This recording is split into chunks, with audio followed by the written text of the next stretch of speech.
This looks good, looking good. All right. Switching computers, loading up the YouTube, muting the speakers. Bump, bump, dump, bump, bump, bump, bump, dump, bump, bump, bump. Your channel, please.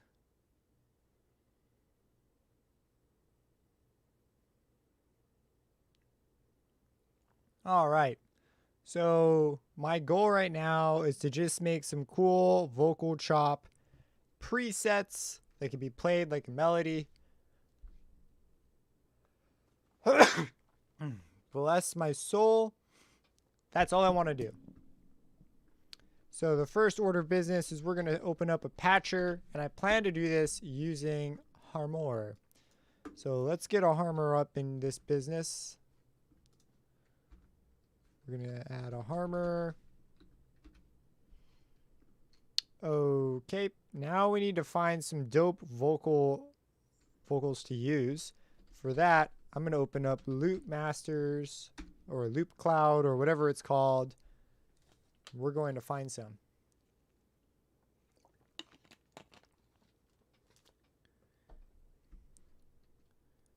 Don't show me this again, thanks.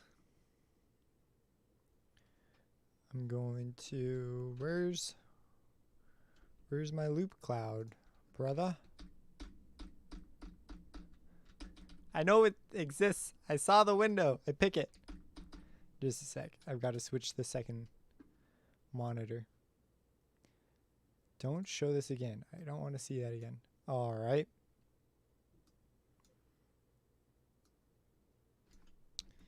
What the what? I didn't want to do that. Oh my gosh, that's touchy. Okay. We're going to go to library. Where's the library tab? It's right here. So I've got some vocals in here inside the endless walls of sample layers. Your compassion in action. Your compassion. So we're going to take this dude, this chick, and we're going to drag this into a fresh sample channel, which I can't remember. It's this one. I use this all the time, but I never click the right button. We're going to open this up in Edison. Compassion. Oh yeah, it's got the annoying markers.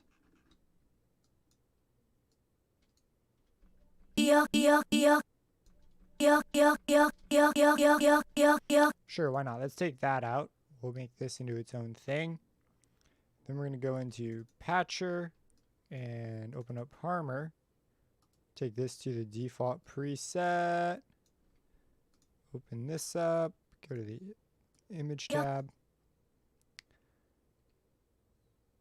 You ever...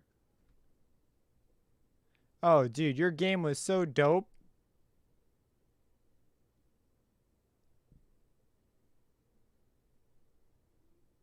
Yeah, I think having a main is a really, really good idea.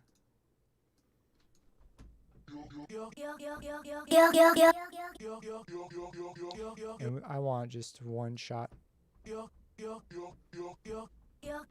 Okay, first order of business, we're going to compressify this thing.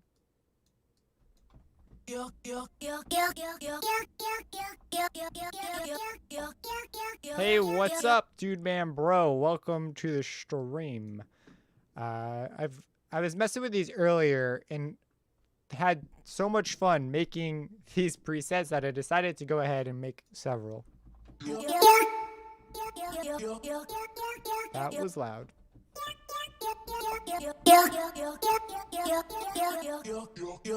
Okay, let's go ahead. Let's make this legato. And we could try messing with the time and making it a loop. The speed.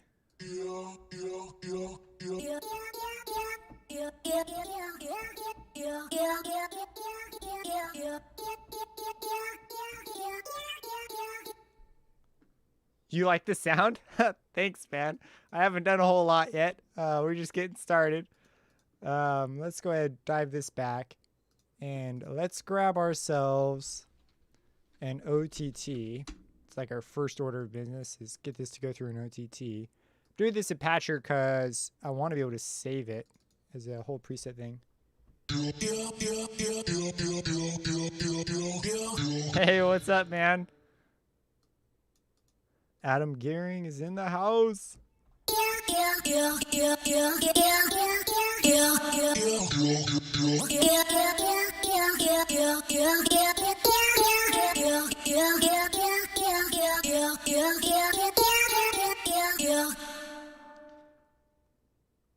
Yep, OTT is like the secret sauce. Toss one of those on there.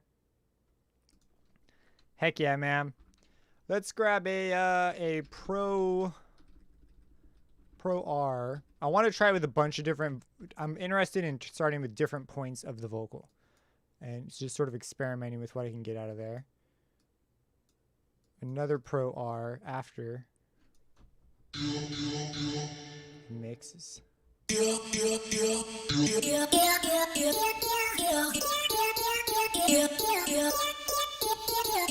Yeah, that's how it goes. Production, work for 5 hours, lose 3 of them. It's that 5-hour long mix session that didn't count. That's how it goes. There's a meme about that where it's like you listen to the mix you made the next day. Dude, man, bro, keep it real. All right, and I also want to top this off with a wave shaper. Gonna toss this in the mix. Dude, whoops. No, just this.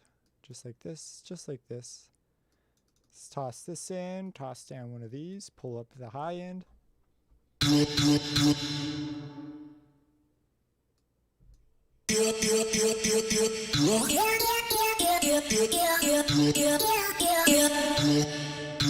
Let's toss the Pro R after. And we'll take this off, take this into here, take this into here, take this off of here. And let's lose the pre-verb. That'll make it really short. Ah, I really want this.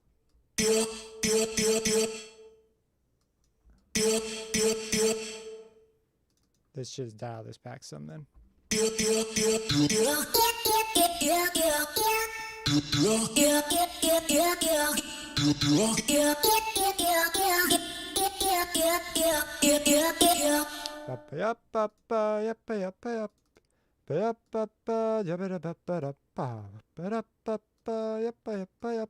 Let's focus on the Pro R at the end.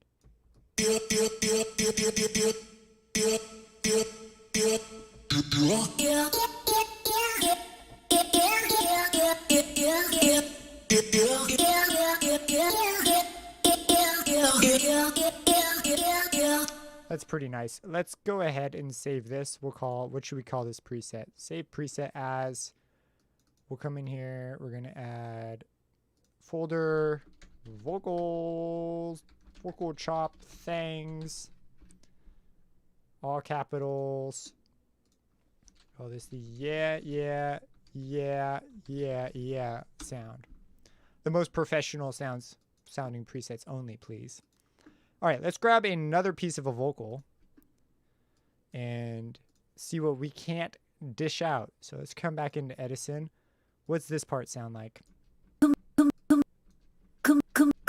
Nah, there's too much of a C. That's kind of cool. Turn off auto follow. It's making me sick. Where is it? I swear it's one of these, isn't it? I don't see it. Oh well, guess I'm just gonna deal with it. Very funky.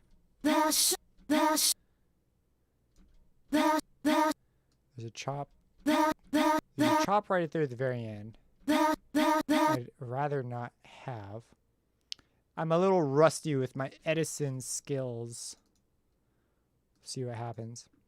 Okay, let's grab this, drop it in. And I got nothing now. Where's my sound? There we go.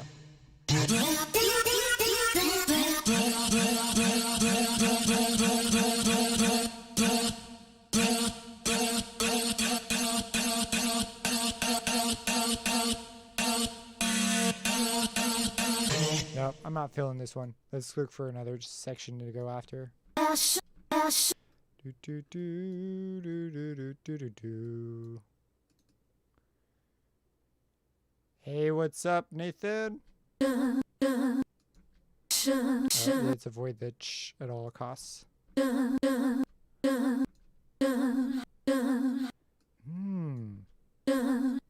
why not? Let's grab this.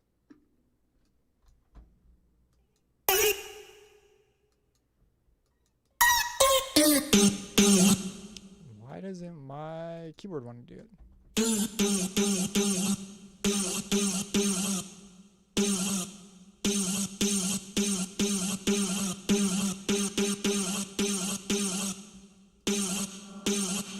Oh, that verb's interesting.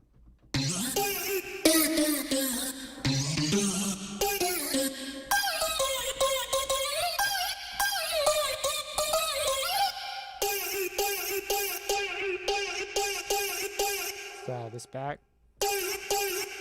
We could try messing with the form, and it's always hit and miss with this thing.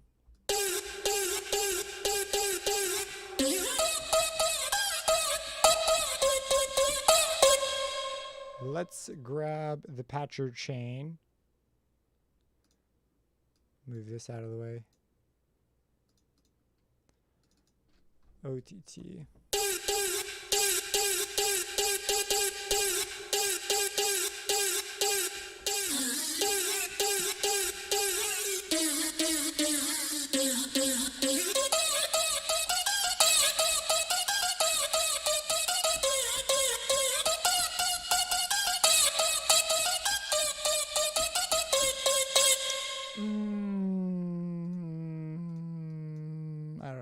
I don't know.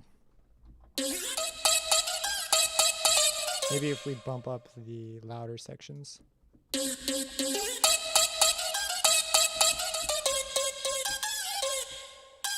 I think I just picked a section with too much pitch wobble in it. Let's go for something a little more tonal.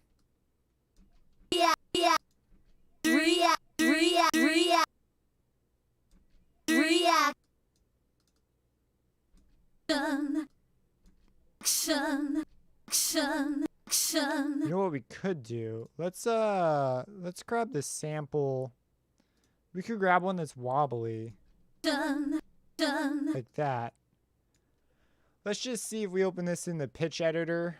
Open in pitch corrector. If we flatten this out.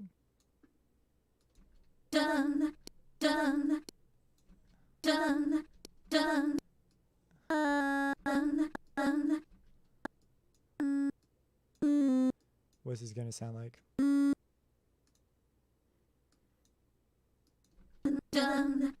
Yeah, not good. I always find that when I go through like that, it doesn't work out quite as great. Let's grab a new sample. Yeah,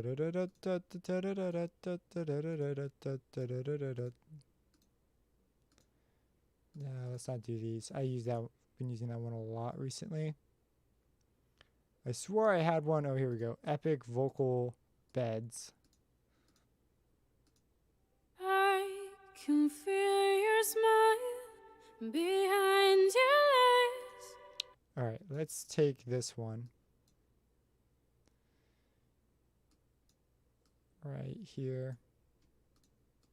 I can feel Control E this jazz. your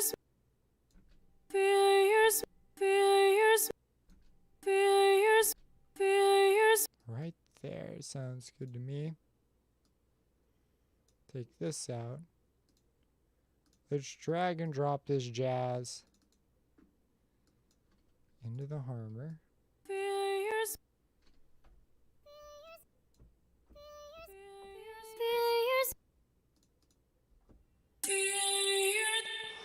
Cool.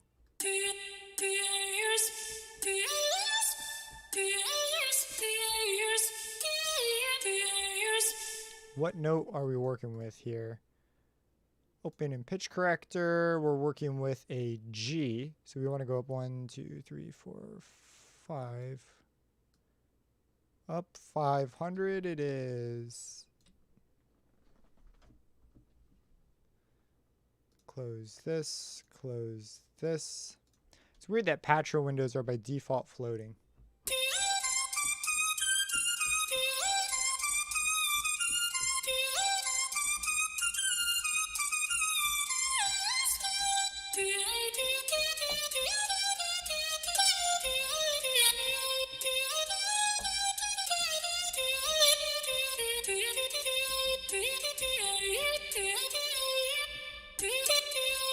That's really nice.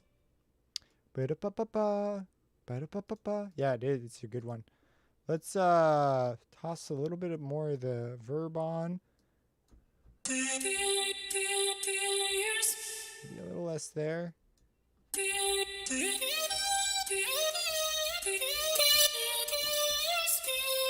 Okay, I like this one. Let's keep this one. So we're gonna save this as, save preset as, I can't tell what she's saying. Vocal chop thanks. It was all caps, I still couldn't find it.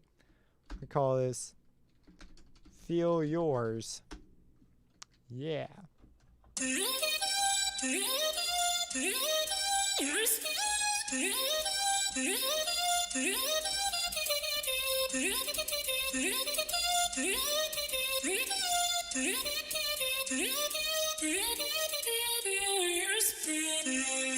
Let's find another one.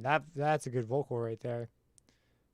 Let's go. Is it still got it? It has. Let's see what the rest of this thing has to say. Oh, you know what? This one doesn't have the markers. So we can...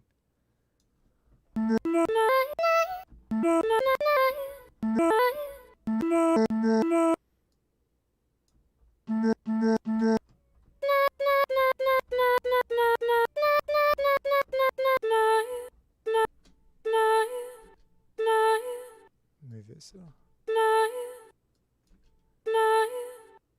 Okay, let's take this one. Let's take this bit. Let's open this in a pitch corrector as well. Just see what it is. It is an A, so we're gonna move up 1, 2, 300 cents. We're gonna open up Les Patcha. Go to the Les Images. And this time we want to go up only 300. Hold control to get fine tuning precision.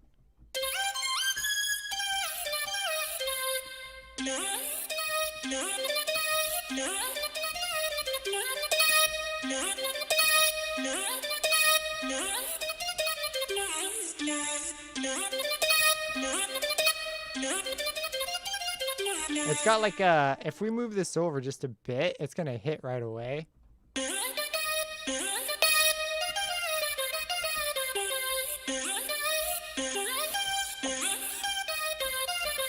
I like this. Wow. Once you have the chain set up, it's really just a matter of finding the vocal.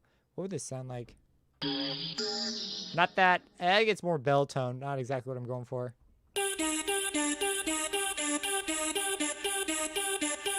Just imagine the 808 coming in. Boom, bum, bum, bum, bum.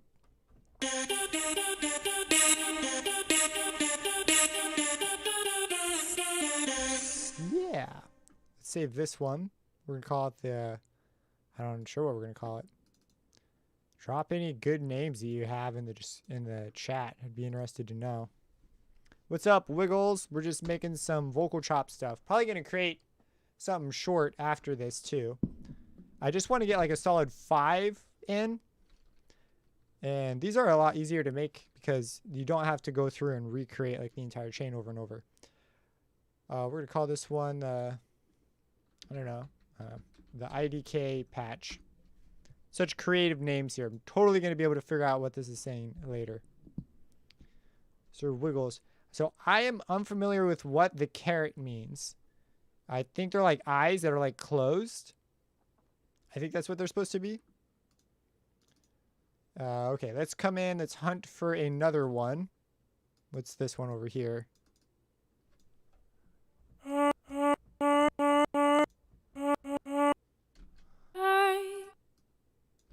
feel your smile. Oh, it is winking. Ha ha ha ha. Can feel your That's a good guess. behind your legs. Ooh, right here.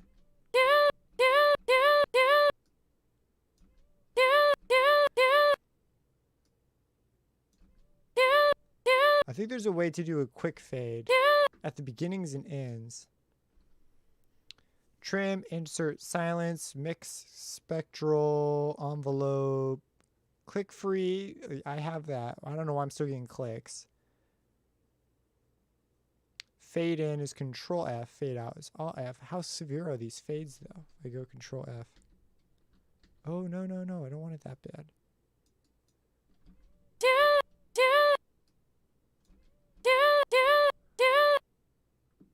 Okay, let's take this, drag it out to a new one. Oops, come on. Listen to me. We're going to take this. We're going to take this into another Edison.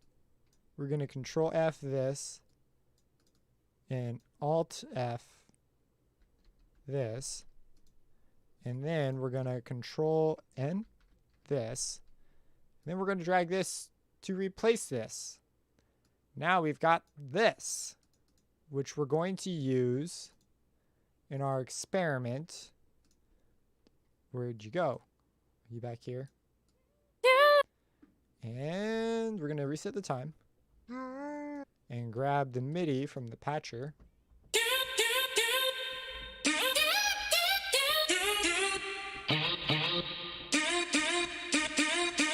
Yeah, there are a lot of songs that have stuff kind of like this in it. Distortion. There is some clickering going on. I'm not the biggest fan of. I think it's this. So let's just really quick bypass it. Yeah, I'm not gonna go for the wave shaper on this. Maybe some soft saturation, maybe.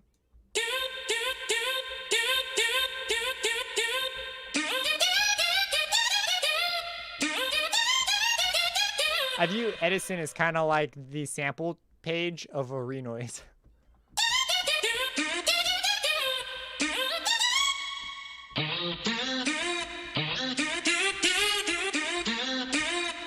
Every single one of these sounds like they're saying, yeah, to me. That's just what they all sound like they're saying.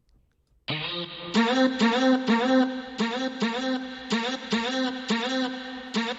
want to go hard on the mids.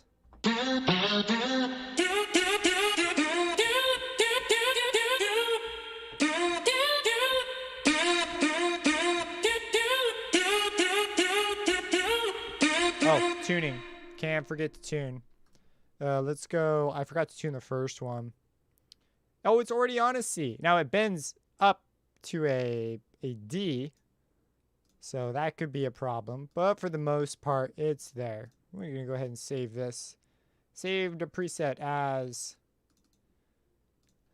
Needs an ADSR. What are you thinking about for the ADSR? You think you're making it more pluck-like? Let's name it Dat Vox. Why not? Let's go for another. You know what? Actually, I like the idea. We could use the ADSR to bypass the clicks at the end. Oh, Edison needs an ADSR? Yeah, that would be kind of handy. But you could create fades at the end of events. It's just kind of a pain. I wish you could make like meta selections, like selections of selections. That would make life a bit easier. Oh, and we lost our original. Which one has the original? Nope, nope. There you are. Can feel your smile I can feel your smile. behind.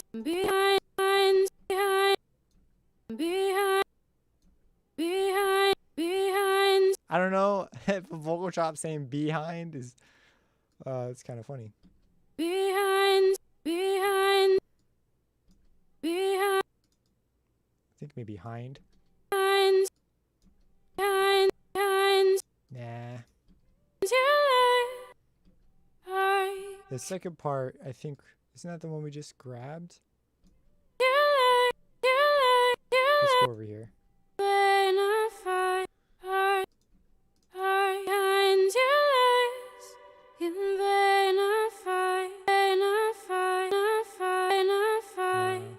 Your secret, secret, secret, secret.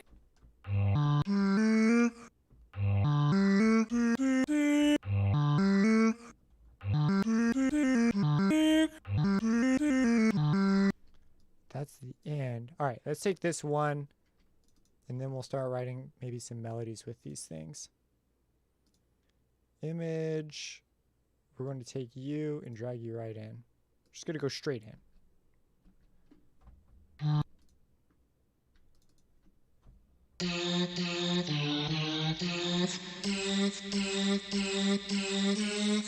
Let's go for a loop.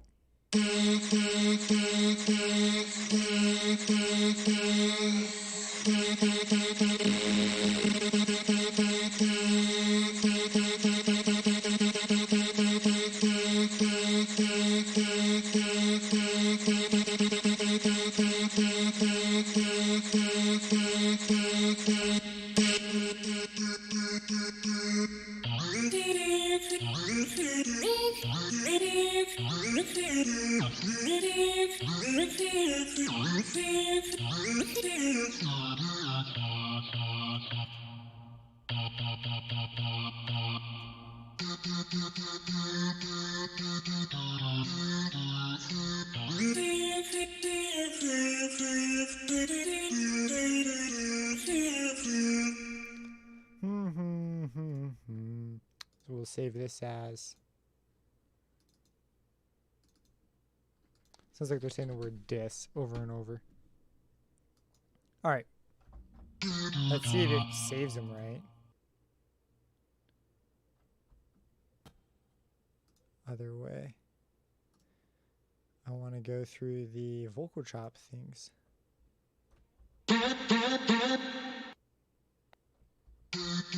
Cool, it does remember him.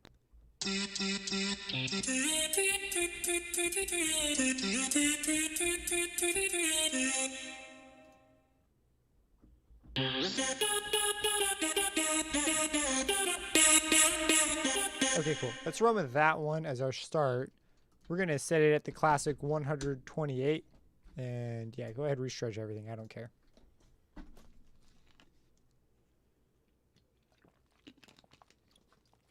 Yeah, it is. They switched up this drink I like to drink. Now I don't like it at all. Okay, let's go with the IDK preset.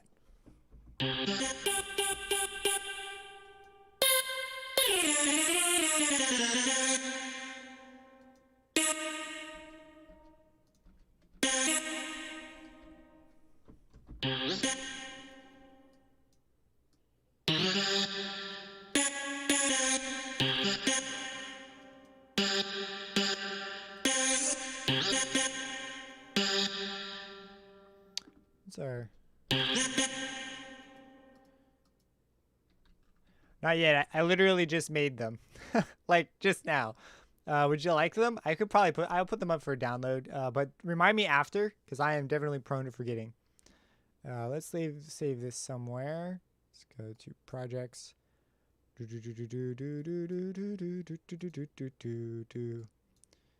Projects. The project. You know me, I have the most creative names. I find my files based on date and time.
Let's try playing something in instead. I'm hit and miss with playing in, but we're gonna give it a shot. How's it going?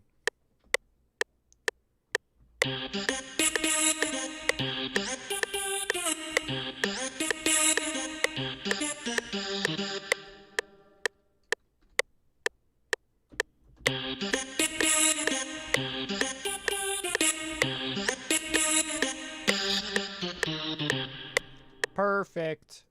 Not perfect, but you get the idea. We got what we need. Let's go ahead and leave them where they are and hit Alt-Q. The one fault that they have is you can't change any of your settings while it's playing. So if like your playhead's in a weird spot, it's like too bad.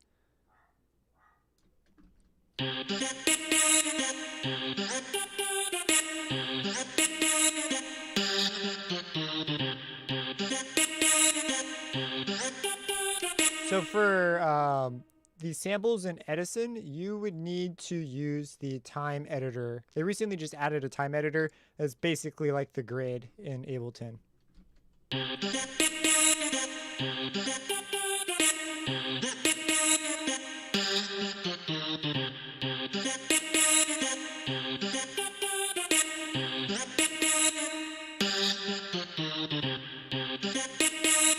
just gonna lightly quantize it, and then I'm gonna move stuff by hand.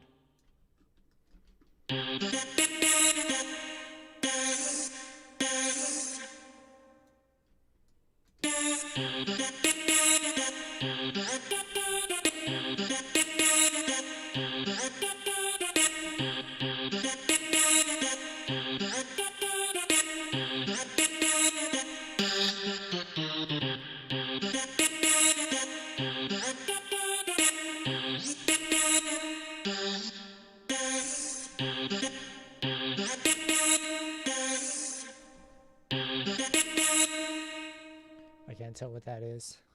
It's too small. Oh, it's a person raising their hand. Oh, I think you're saying hi. That's funny, dude.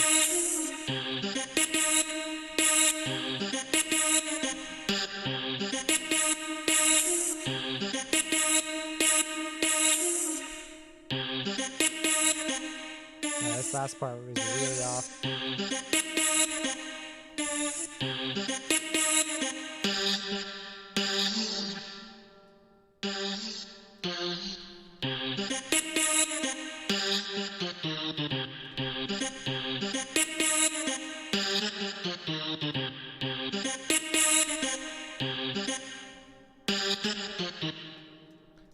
Velocities can all be closer to. Have a good night. All right. Let's see. I'm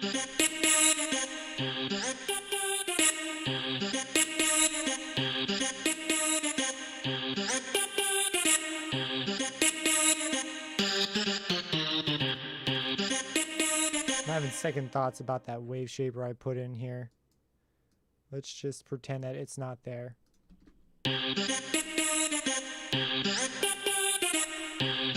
Really?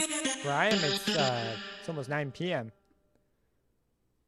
Yes, it's 8:26 where I'm at.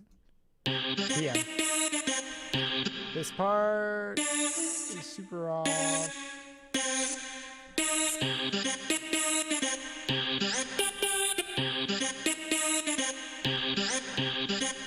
Do I want these over?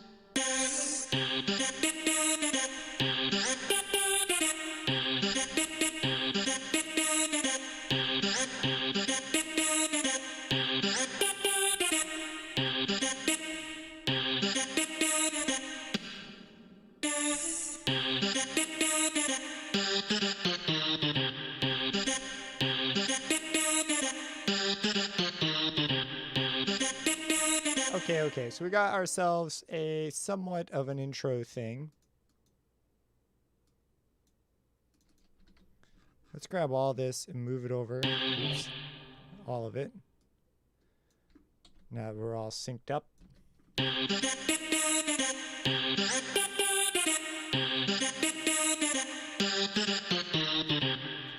And we'll do a variation later. Let's get another sound in here. My voice is all of a sudden not want to cooperate.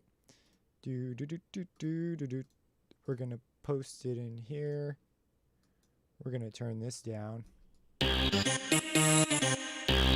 Let's get rid of the fundamental. I want a resonancy kind of a thing. I have in the past, there was a while that I'd be willing to say I knew enough about Ableton to do things in it, but it's now been so long. I've every day I think about buying it and just occasionally producing in it just to be more familiar with the tool. Because it looks really dope. And there are certain things I like that it does more. In particular, I guess the biggest one's the time stretching, and I love the performance pattern ideas. The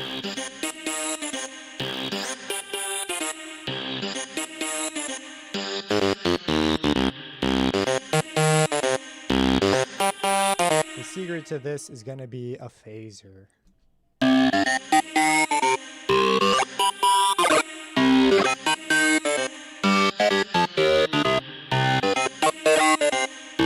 Maybe not. Maybe the phaser isn't the secret. Let's bring down the detune.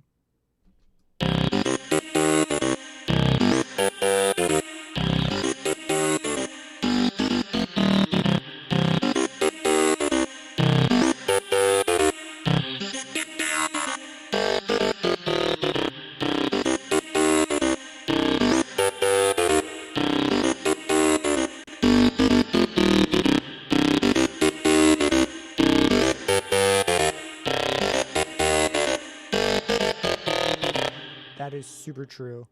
Okay, let's how do we want to get this started? I think we need some kind of a clap. You know, one of those clappy clap kind of clap sounds. Let's see. I've got tons of construction kits, which are fun, but they're kind of a pain to dig through.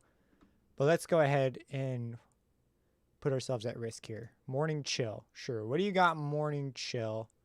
Drum loops? No, I want drum one shots.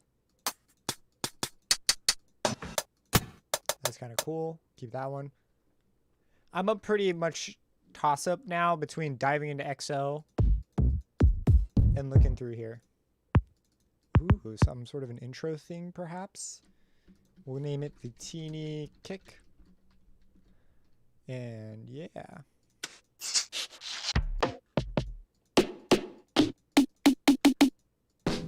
I'm already picturing the Teeny Kick here. We'll put down 4 to the floor. Ba, ba, ba, ba, ba. Yes, please. Do, do, do.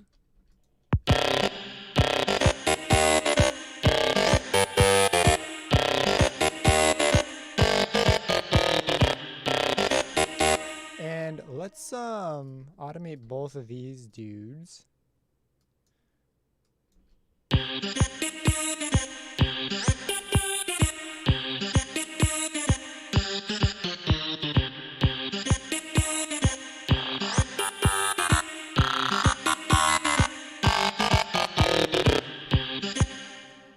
And I made it have do man bro, thanks for the input. Love hearing that I was able to help someone. Let's wanted a clap sound. Morning chill did not deliver a clap. 1 shots, cymbal raise, gated, hi-hat. We got buffering. The evil buffering is showing itself. Not neuro bass. Let's go into the NI sample packs. There it is. NI libraries, circuit halo, samples, one shots, synths, noise. We want drums. The heck? There are no drums in here? Or drums separate? Am I blind? Yeah, I am blind. It's up there. Drums, clap. Again with the buffering. YouTube, I swear I've got great internet. Stop threatening me.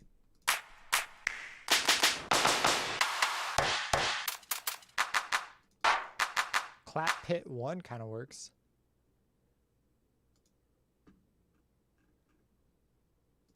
I think tighter integration between audio and the playlist is going to be would make FL quite a bit more like I think it's, I mean, obviously I love FL. I just think that would be a big improvement. That and the notion of loading up devices up here in this area, which I've seen suggested over and over and over on the forums. So I'm willing to bet they're probably gonna do it at some point. That's how often I see it.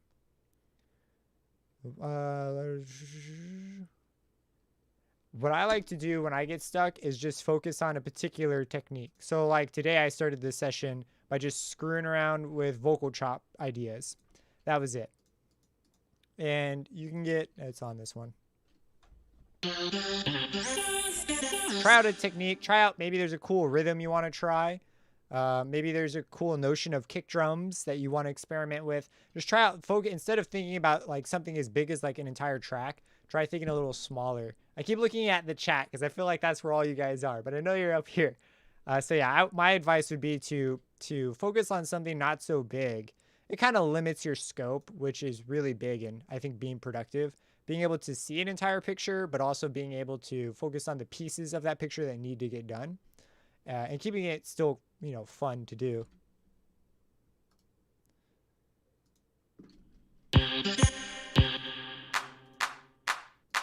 I swear this sounds like it just came out of a Vengeance pack. Clap. It sounds like something out of like one of the Electro Kit ones. We're going to grab a transient shaper for this. And just bring the sustain down.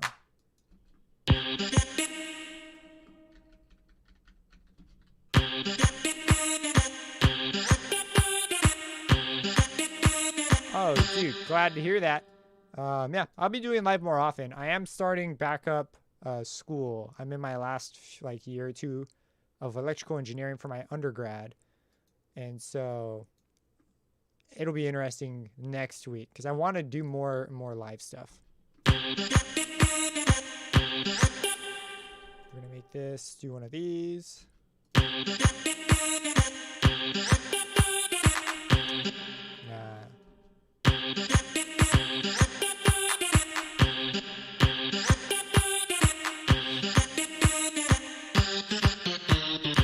I want to put a fill right there or something. And let's start out with the good old, some sort of an impact sound.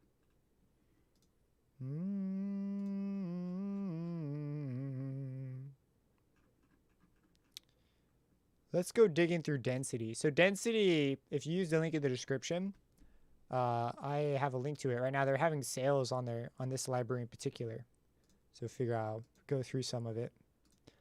We've got booms. I don't think a boom is right for what we want to do. It's very cinematic focused, so it might not work out. Clocks has some potential here.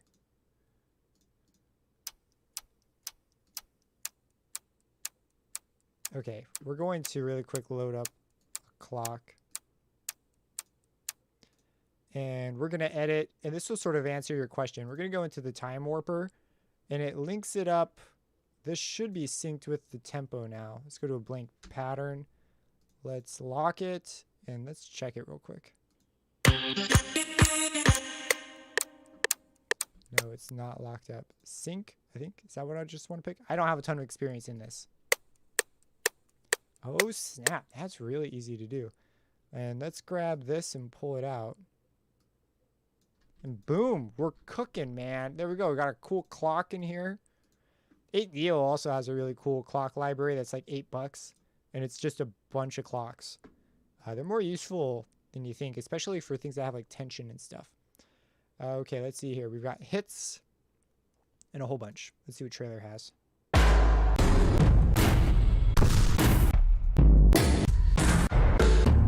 No. Let's try sci-fi.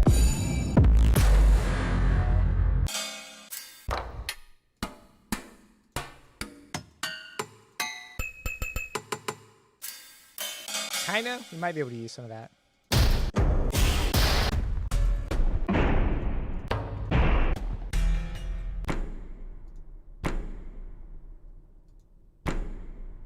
No.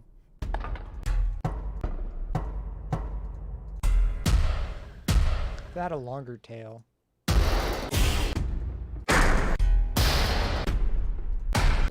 Whoa, whoa, whoa, whoa. This sounds... What was that one down here that I liked? Sounds like that metal sample made it into multiple. Nothing wrong with that, it's just an observation. Might have to go for something a little more EDM-y.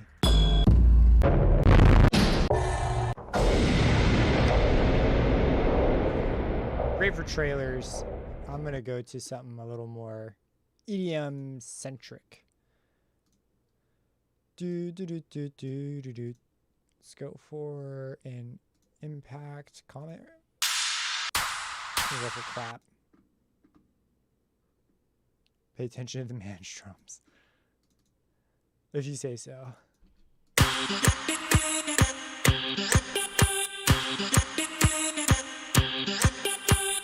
Let's take these and offset them.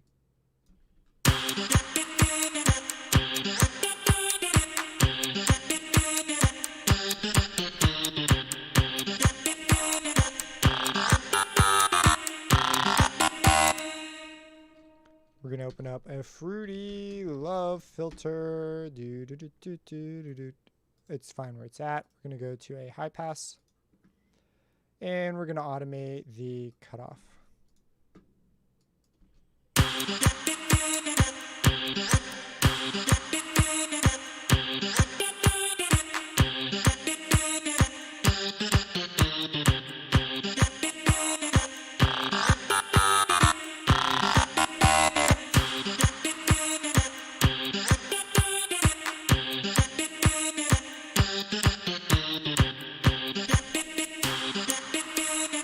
And let's send that to a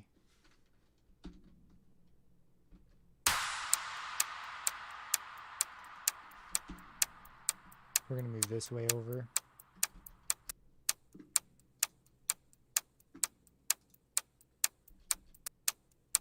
We're going the wrong way. No, definitely going the right way. It's that some of these aren't going to channel 5? The heck?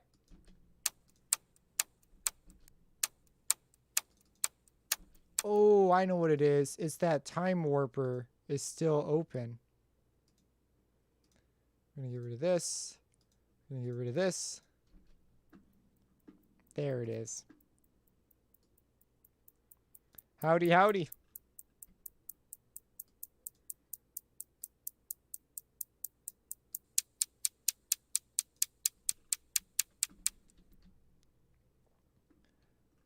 The stock granulizer is cool. I don't touch it a ton. It's a really, really cool thing.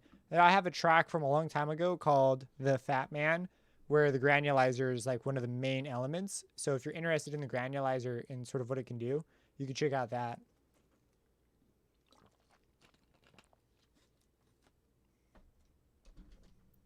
Yeah, it is kind of, there's not really much in the way of internal automation sources. So they kind of expect you to automate stuff. So if you want to like create all-in-one patches, an envelope controller inside of Patcher with the granulizer is like a wicked combo. Like it's kind of been made to work specifically in FL's environment, because FL provides you with a lot of things to make automation easy. Okay, I want to do another thing here with the verb. I'm going to get so lost if I call it IDK. We're going to call it Vox. We're going to add a post verb. We're going to use the sans sig rev a because I have it, and why not? And check this out. I've made a custom keyboard shortcut, so when I move it, I can hit Shift A, and bam, that is automated, baby. That's so nice.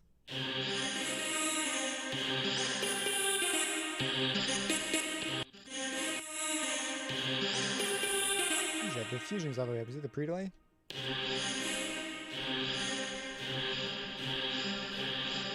Listen to that 10.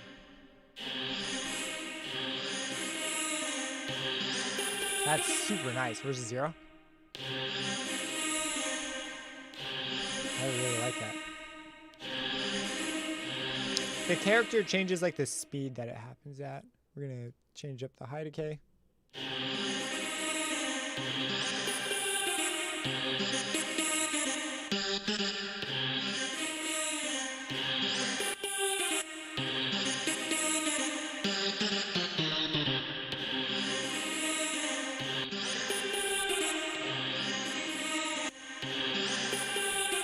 Sure.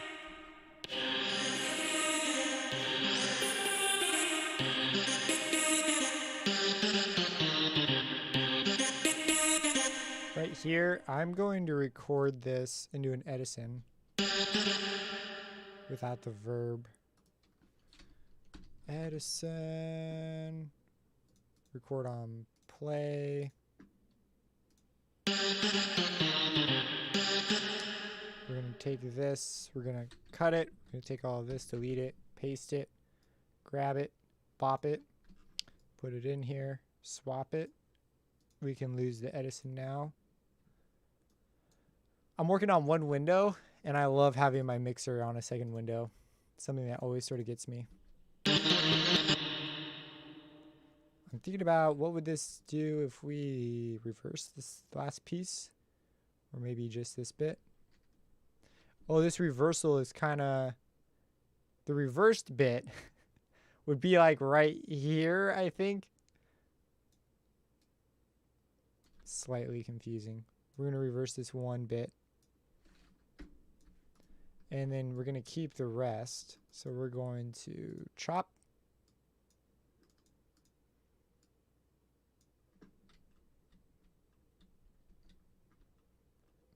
Makes you feel like you're stealing cookies from the cookie jar.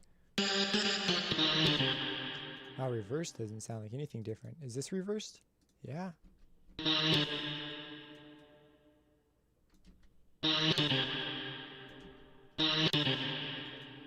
Whoops. All right, let's try moving this around. Let's try some other bits.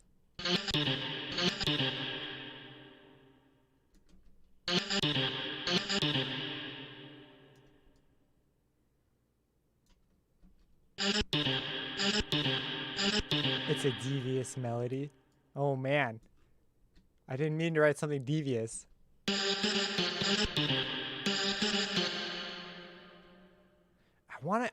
Maybe I just want a different riff. Okay, we'll keep this here as an idea. It's not really vibing. I'm thinking for the end riff on this one, I'm going to make this one unique.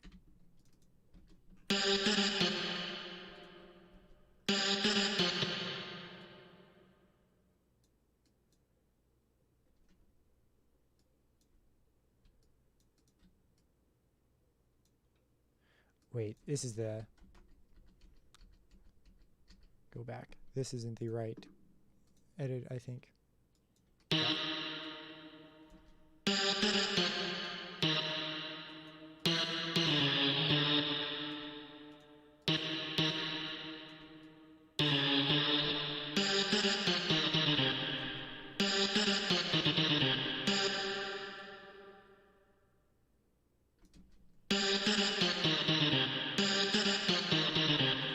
Okay. I like that more.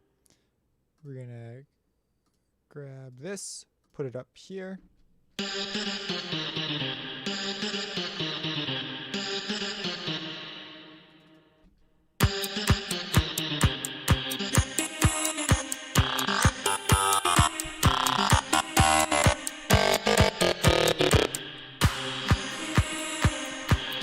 going down the devious route. Then we could add some pizzicato strings. I hear that dropping into a wall of bass. You guys are hilarious. Let's see. Custom keys. This is a patch I did because I have a custom thing for it. Session strings. Session strings pro, custom keys 1.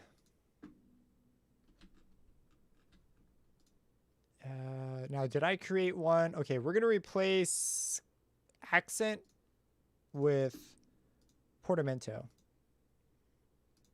Like that. And I'm going to come in and rename it here. Portamento. Or oh. We're not portamento. I don't want portamento. I want pizzicato. Sure. Reminds me of that candy. We're going to sketch it in the pattern since everything's right here. What? Oh. Duh, I got to be on it. What? Where's my pizzicato, bro? Is it off by a channel? Some of these I haven't updated. What the what? What the what gives?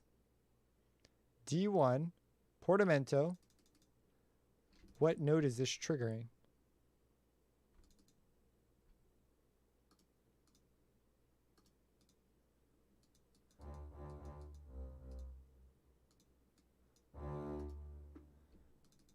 That's not right. Does it need to be D3?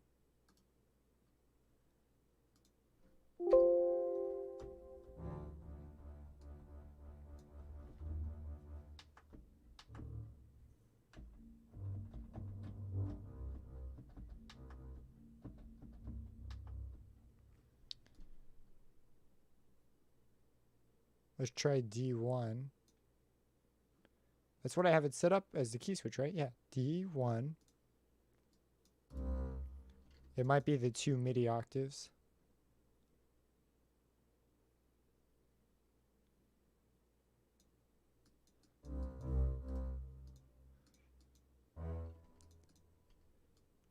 D3.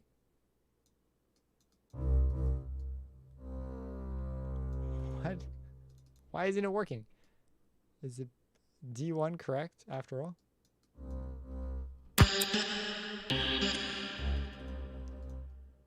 What the what gives? Oh, it's still on portamento. This is part of the fear I have of live streaming. Sometimes you just look dumb. Pizzicato. What? Do I have pits? I have pits being used. It won't let me switch because I'm using it somewhere else. It is in here. But I didn't label it because I updated stuff. G1. Okay, which one is the G1? Which one are you? What did I label you as? Right here. Yeah, I know. Well, I did one earlier, and I really wanted to do more. And also that one was really a good one too, because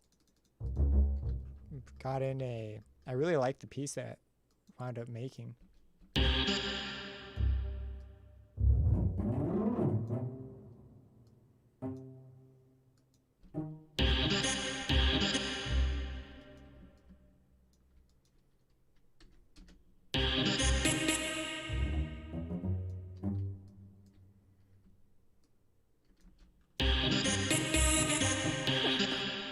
That's not the right vibe. Okay. That sounds too much like a circus.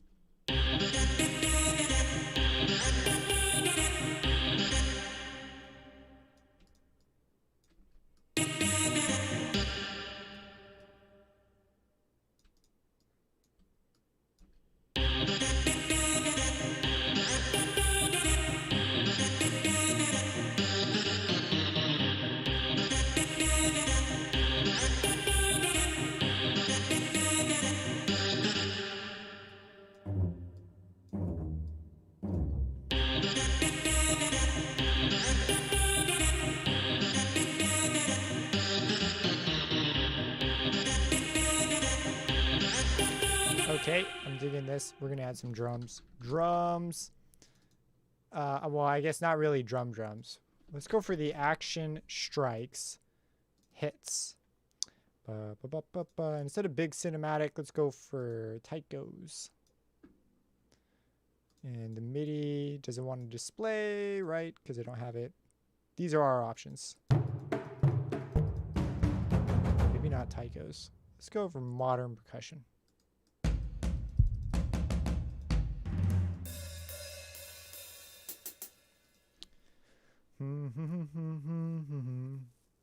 Maybe big cinematic kestrel?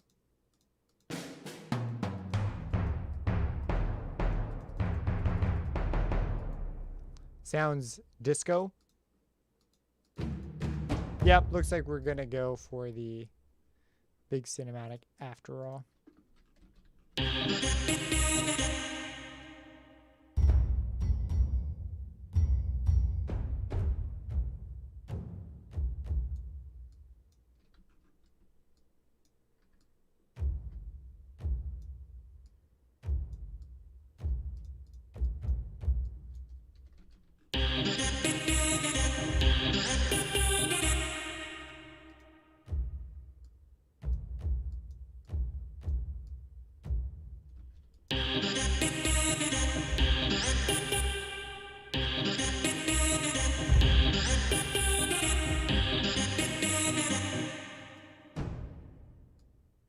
Did we do this rhythm again, but with just some different drums?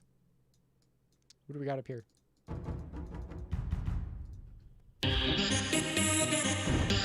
Yeah, we can.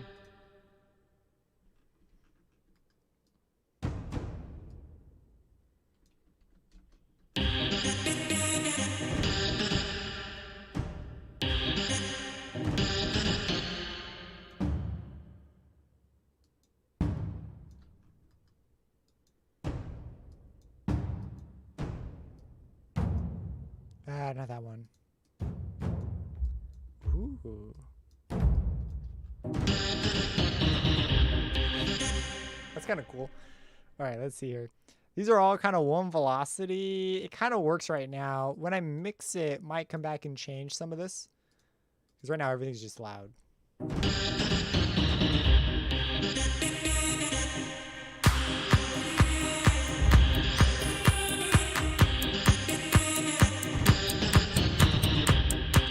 Oh my gosh, we need to add another drum lift right there, whatever. Do we have rules?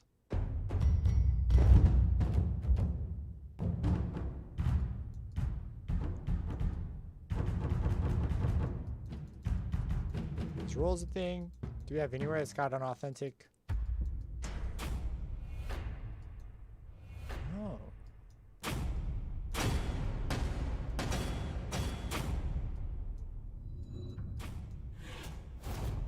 Oh, whoa, oh, okay, we got options. We got options. Might have to move that around. For this one, I'm going to keep pattern 1 over here. We're going to clone this and alter what we need to. I think that'll be an easier workflow.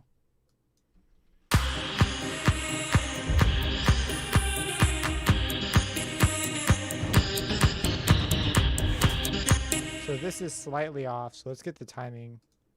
It's going to be just a bunch of small nudges.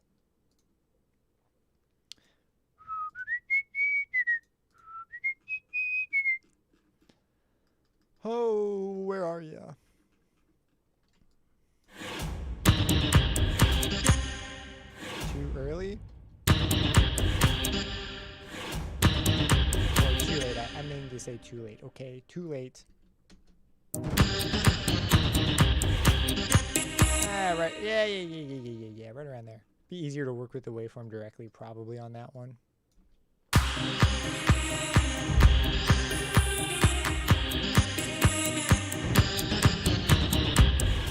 On the clap, let's match the epic rhythm. I think it's just 16th notes. No, it's not just 16th notes.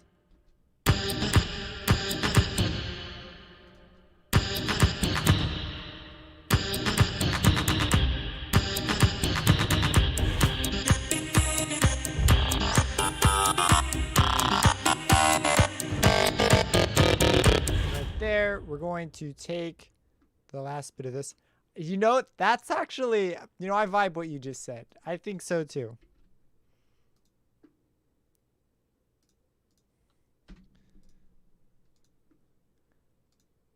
If I kept that previous rhythm, it would just sound like a circus. We're going to take this and where's the other one? That's the one going down. There we are. This one. Just going to vary it up itsy bitsy amount. Keep it interesting. Gypsy, yeah. You know what? We could mess with that fiddle too.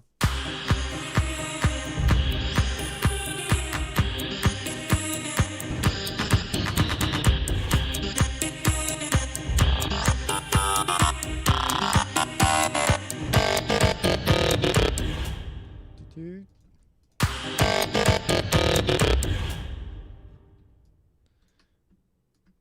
Oh man, what do I do next? We've got it. We've got the intro figured all out. It's the next part. Like, okay, so we've got an A theme. We've got our intro. Okay, so we've got our intro. Intro. Now, what are we gonna do after that? I would know it's got to be a transition. We can't go to drop because it's the beginning. Some sort of a bridge or a riser. Do we want to write a new theme? That's an option. Do we want to keep the drums going the way they're going? I love everything about this first part. It's the next part.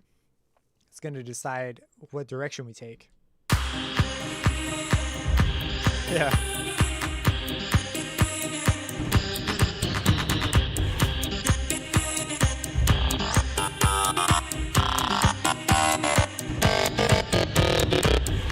I think right here we've got to double down and go for some heavy, interesting percussion.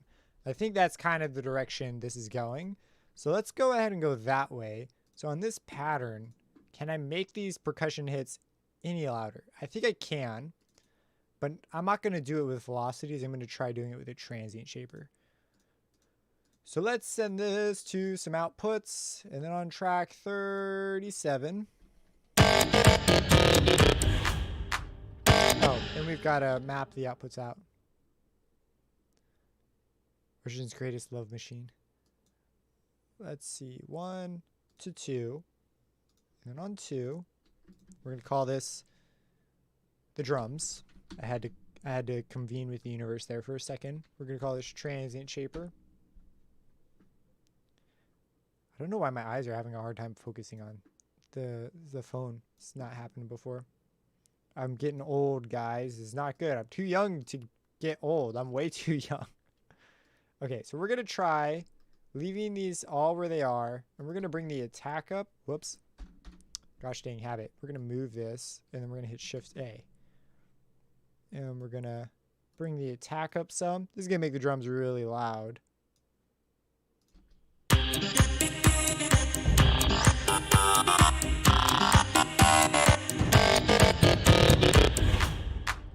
And we're also going to bring the sustain down just a smidge. And hit Shift A.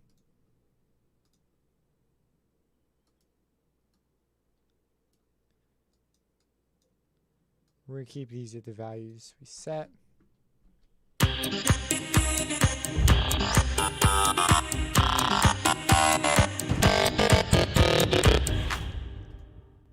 And then right here, we got to get a little fancier with our percussion, with the drums.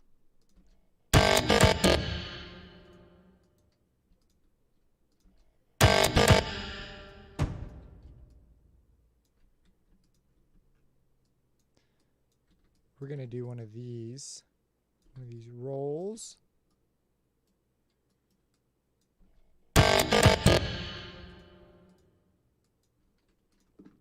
I'm going to make the drums louder overall as well.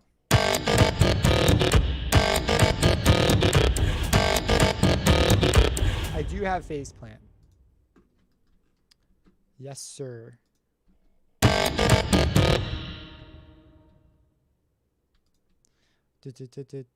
Doom.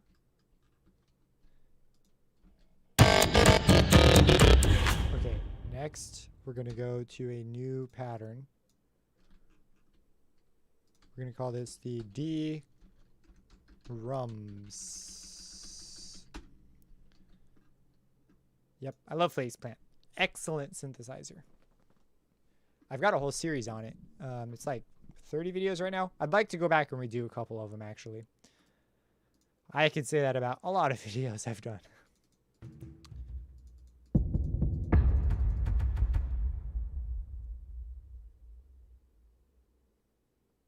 Oh yeah, Serum is awesome. And Yeah, the snap-ins I use the most by kilohertz are by far the transient shaper, probably most used snap-in, closely followed by probably the distortion. These are all too high.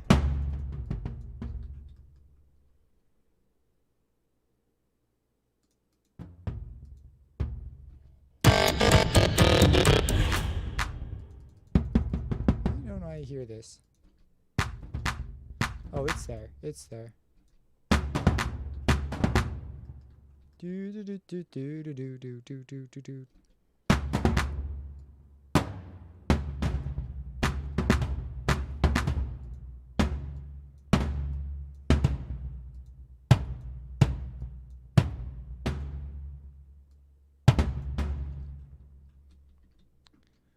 Yeah, I think the iPad Pro will be more I mean, it's like I'd get the iPad Pro first. Let's say it that way.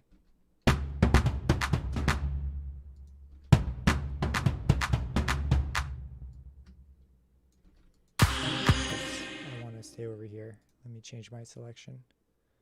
We need a solid 4 bars.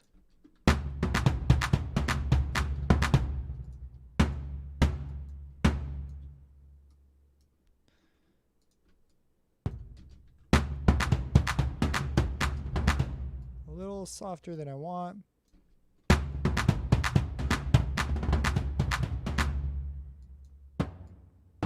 Dude, I'm digging this drum part.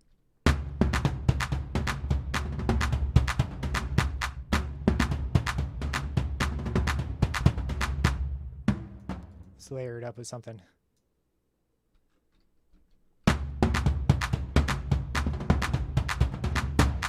I bought mine. Where? Oh, it's on the charger.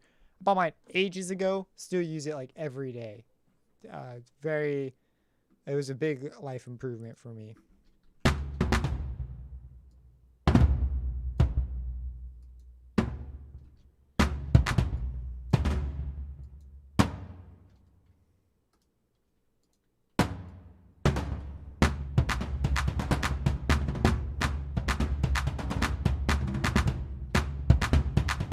Any of you guys know Cannonball by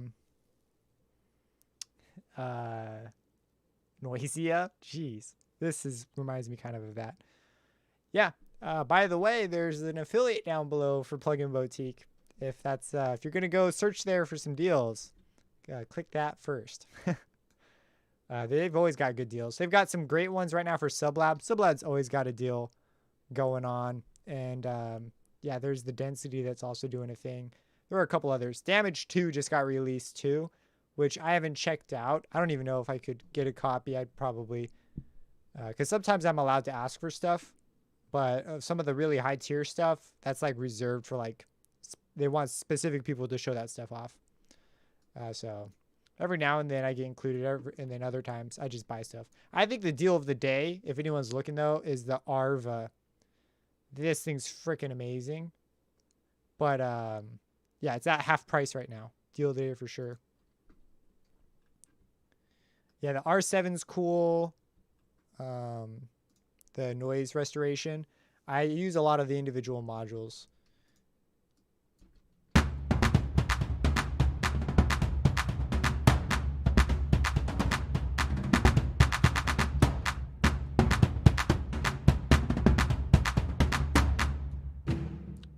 Let's add some accents to the first beats. Oh, Contact's like my lifeblood.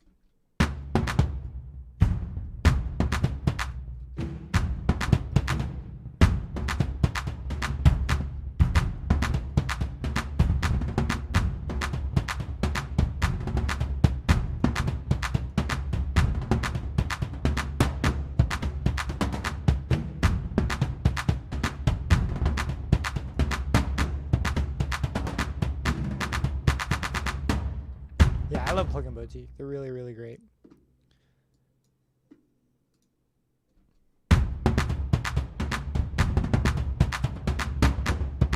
Really?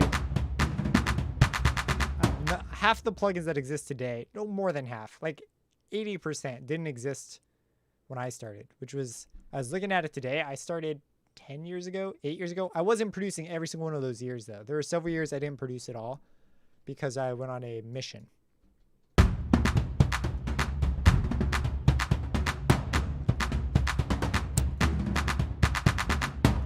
Okay, so I'm vibing what we got here. We gotta bring in our sound.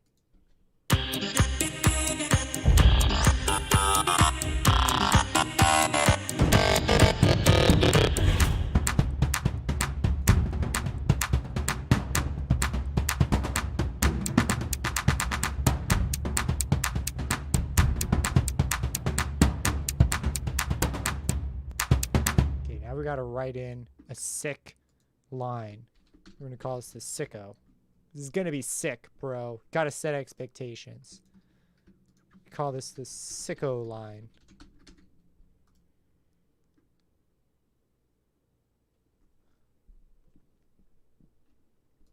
Yeah, I guess it would be 2010, somewhere around there. That's when I wrote my first notes. I don't know if I'd call it producing yet. Oh my gosh.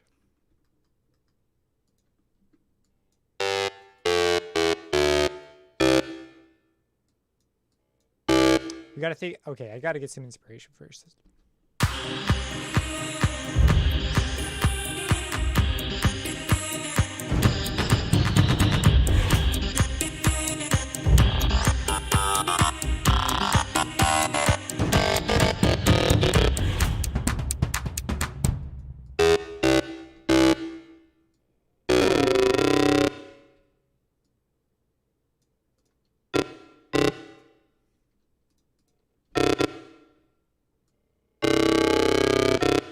A Rona producer. That's kind of funny. I'm a boomer producer, bro. All day.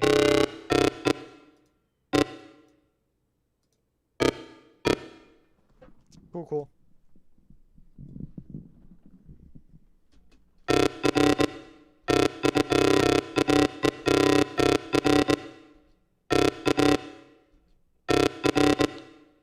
I want to add a band.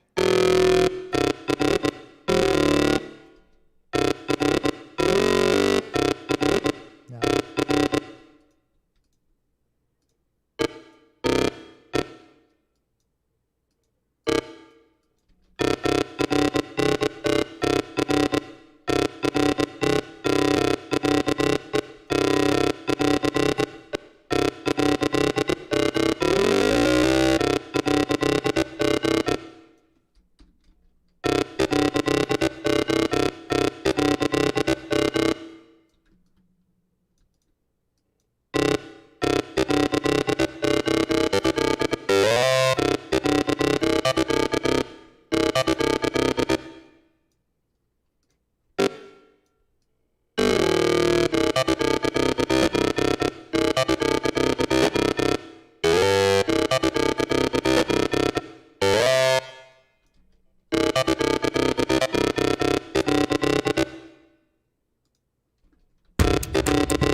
What's up? Welcome back. What I'm thinking is maybe on this we could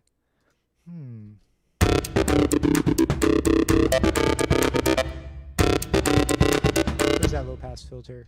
Which one are you? Hummer 1, filter 1. There you are.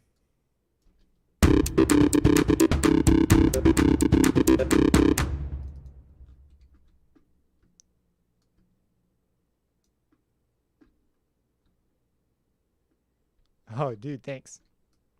Yeah, it's always a toss-up because this is really different than what's over here. It's like deciding when to take the time to write like a completely unique part. It's kind of a hard call sometimes. Because you risk just going off in some weird direction that and never returning.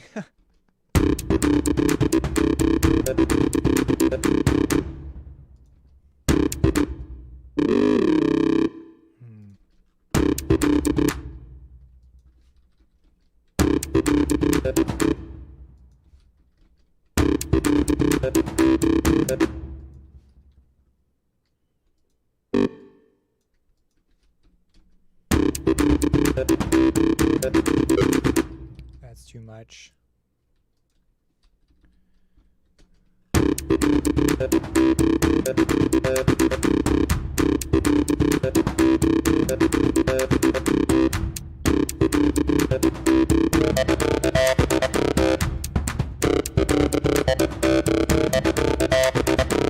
Harmer is so hungry for headroom. It's insane sometimes. And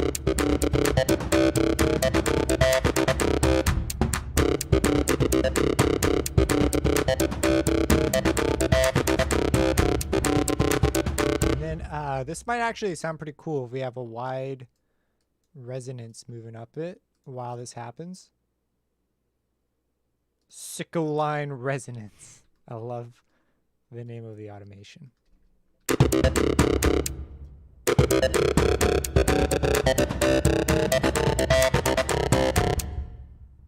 I always have mixed feelings about going back to like work. Sometimes you're like, I'm so glad. And then you do the first day and you're like, why did I ever want to come back here?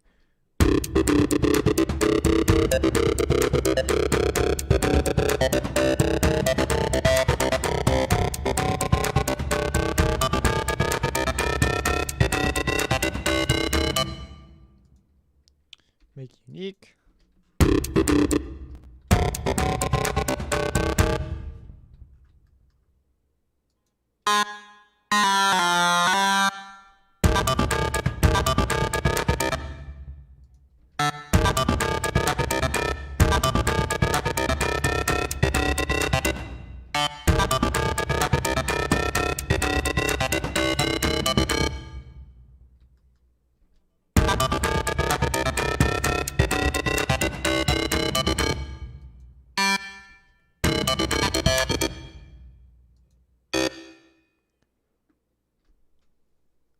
Oh, that sounds like fun. Working so many different jobs all at once.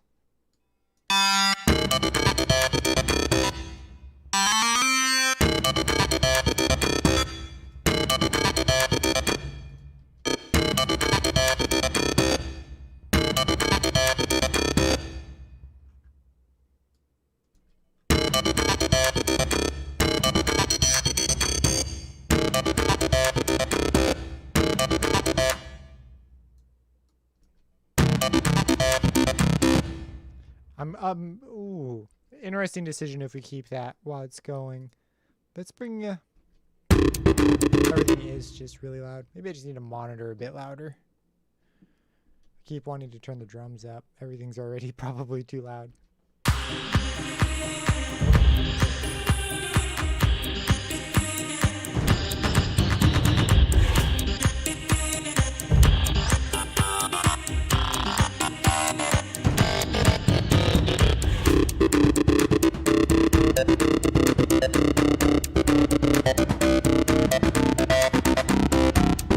Oh my gosh, right here on the drums. I got another idea at the end. That transition, I feel like we could probably extend the intro to be twice as long and do longer after listening to it in context.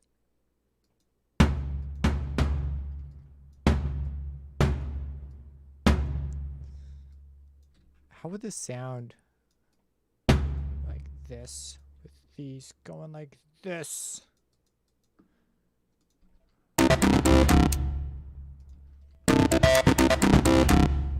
Let's do some other drum. A higher drum. Maybe that's the best one.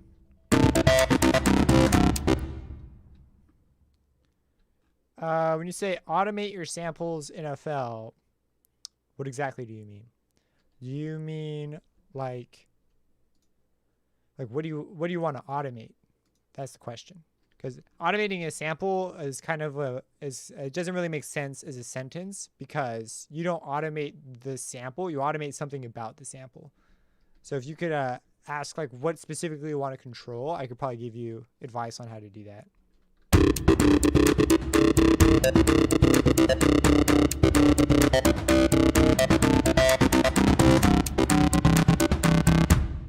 Is this already unique? It is already unique.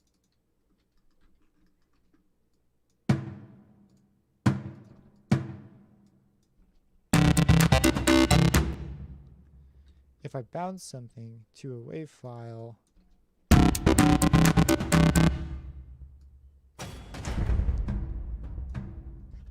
want to add a couple more rolls in.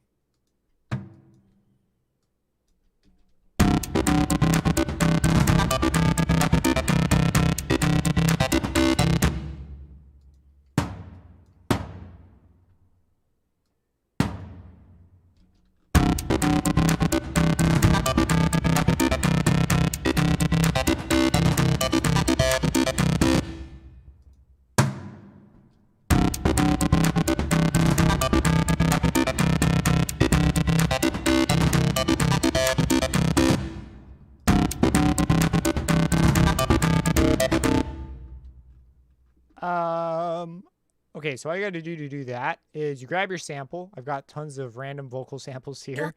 And let's say that you want to put it in the playlist. So you grab it, you place it in the playlist, and then to automate, simply go to this channel. You can double click it or whatever and get to it.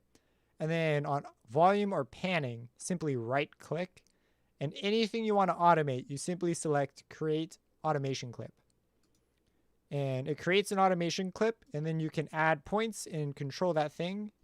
You can see it going up and down over time, like so. So, for example, I can make it like a pluck.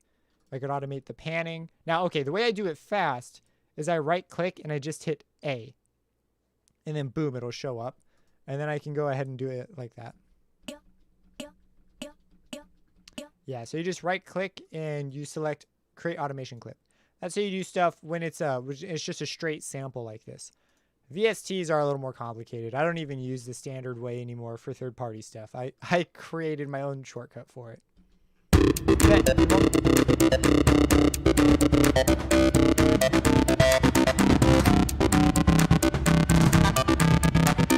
I wonder right here if we can do something clever with the tone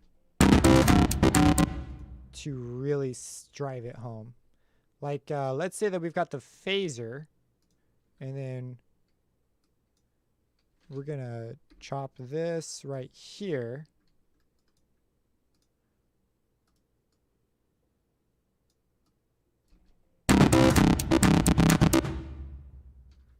No, we need to keep... Okay. Phaser's not a good idea. Phasers... Let me undo this. Oh, there we go. Oh, yeah. YouTube's angry at me again. Come on, YouTube. Error. Not receiving as such. Viewers were refused. Open widget. Stream status poor. How do I increase my stream status? Does anyone know? Because OBS is like saying that it's chugging out what it wants to see. Let me know if anyone has some thoughts on how to do that. Oh, we're back to excellent. All right.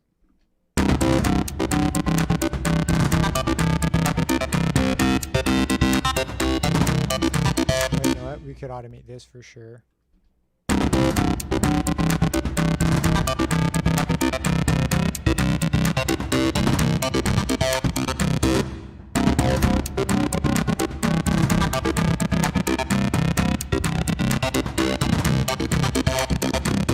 And we could automate this.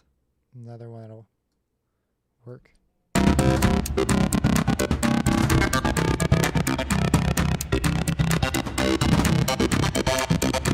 Let's dial back the unison a bit.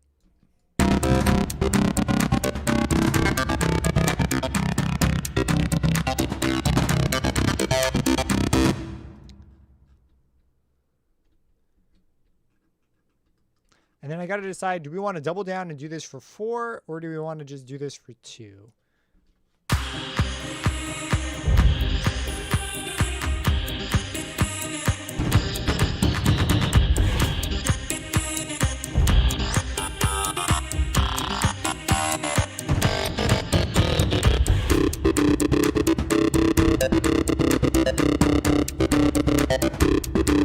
Why are my drums? The drums...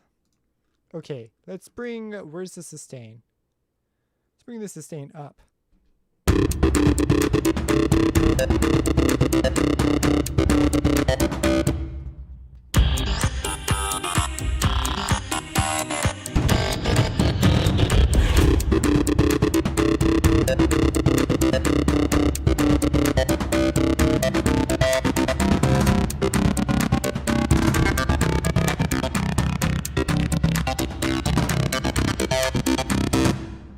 Okay, so when we get here, definitely going to be some sort of a drop thing.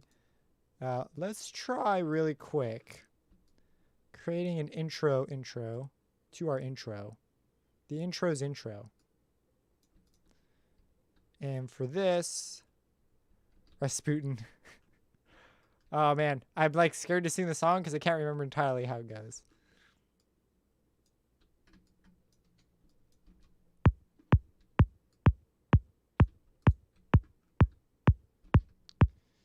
So we start off, I definitely want to do a thing with,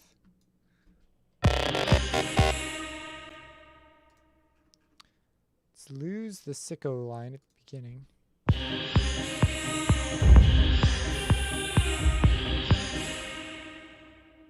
I'm gonna grab the verb, move this over.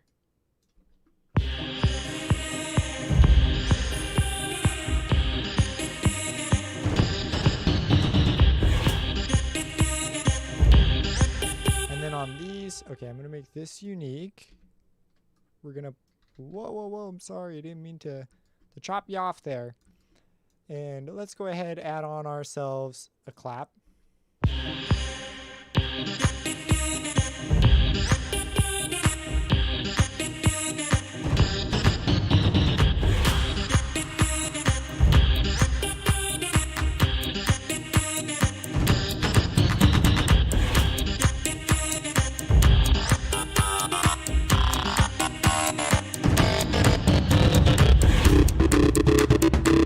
We got to come up with a cooler transition there. There's got to be a cooler thing we can do there. I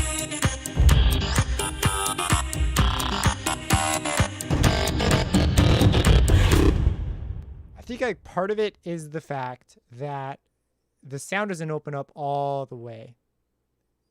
And I kind of want a guy screaming like, ah, boom, ba-dum, bum, bum, something like that. Let's create a point.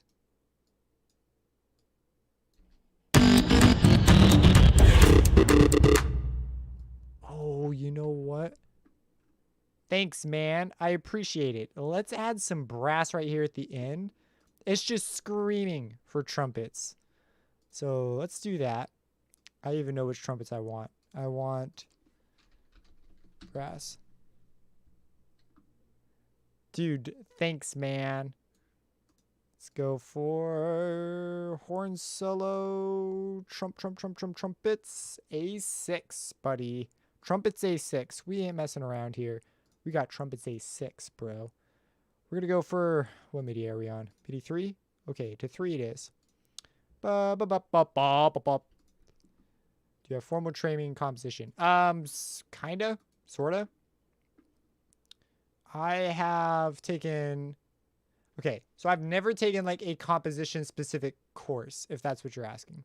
But I have studied under several people, no one that's like considered, I would say, famous, but under people who have had experience, and I've shown them my work and we've sort of done things. But most of that has almost always been, actually, it has kind of been production based as well. But usually it's on a written score, and we're talking about notes primarily and harmony and orchestration. Production techniques don't come up as much. When I did the audio recording programs, it was all production. And almost no people in there didn't even, they knew how to read basic music, but that was it. It's kind of crazy to me. So we need that line.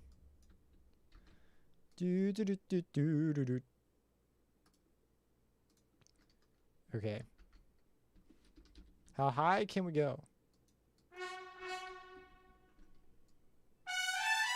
Right around there. That's like the jazz. Gonna go for some staccato.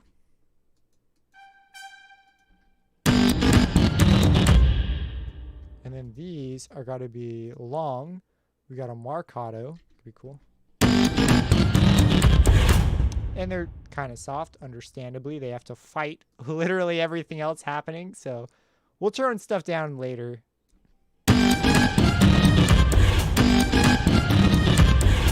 Okay, we're gonna lower them. I don't think the velocities are already pretty high.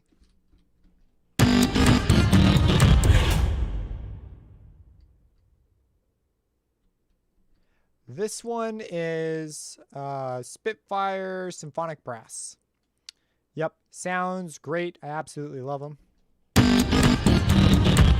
going to send them through a Maximus. The drums are clipping. Oh, dude, thanks so much. No brass. Yeah, thanks a ton. That's super cool. I want to get a thing that makes a noise when someone donates. Like, that's on my list of crap I need to figure out how to do. This isn't brass. This is the brass. No, this is the brass. I'm tripping. All right, we're going to check this out. One of my favorite things to do with brass is to pull the mids up and the highs.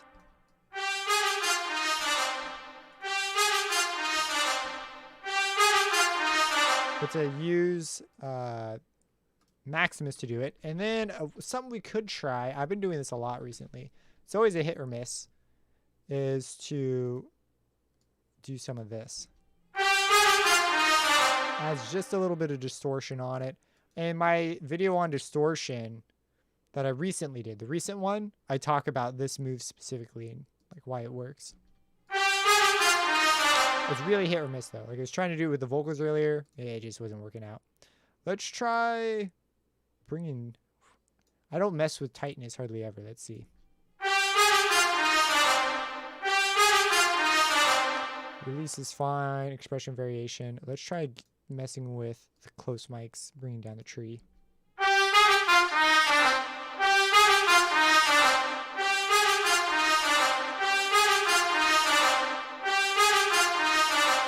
When people wonder why expensive libraries are expensive, it's usually because the mic mixer, it takes a long time to edit multiple mic positions.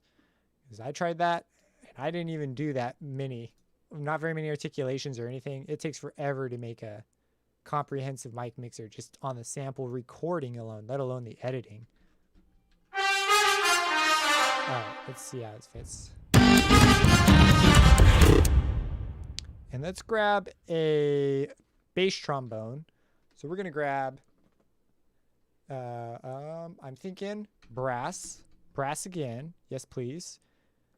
We're gonna go for a bass trombone. Actually, tenor trombones will do this too. But if you want that really sort of brassy sound down in the low end that's just got that beautiful sort of aggressive front, the bass trombones are what you're gonna want.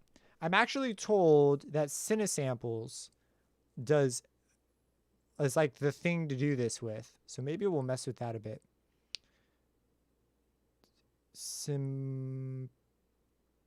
Spitfire. I put them in their own folder and now I just get lost all the time. We want bass trombones A2. I don't think there's a difference between the two versions. Okay.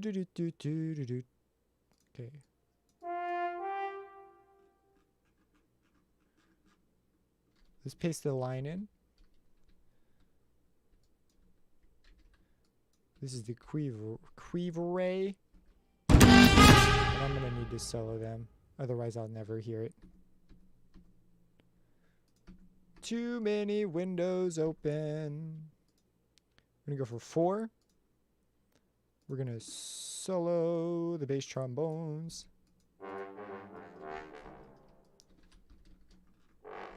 That's too low. Okay, let's make these all staccato. And long quiver might be not what I want. Let's try marcato, shall we?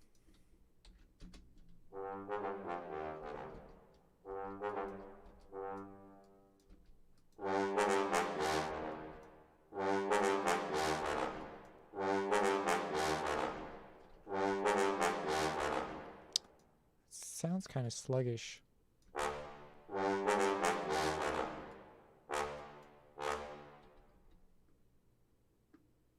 Dude, that Kilohertz transient shaper is like my favorite transient shaper. It sounds so good every time. Every now and then, I'll grab a different one just to remind myself that other options exist. Man, transient shaper, I'm 1000% with you. We're gonna call this the trombone. We should probably add bass trombone so I don't forget. The bass bone. Nice. Let's add another Maximus. We're going to pull the same sort of maneuvering here. Getting really loud. Oh, dude, man, bro. Thank you so much. With the $10 and the $6.66. That's pretty cool. Thank you, guys. That's a beautiful sound right there.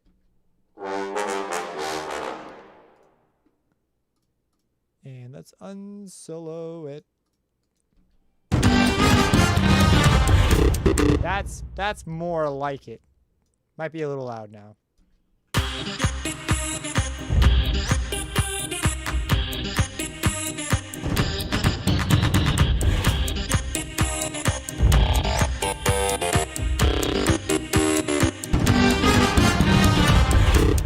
Okay, the trumpets, let's see if we could pull back.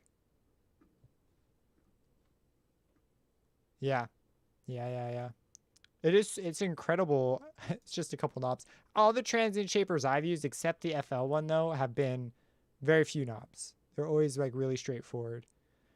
Okay, let's pull back on the room a bit. Pan it over a bit.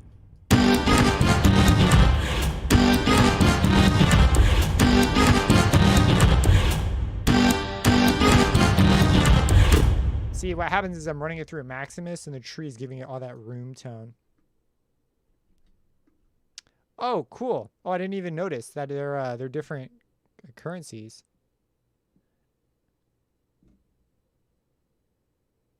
Or some. Oh, I see. Okay. Super cool. Let's also do that with the bass trombone.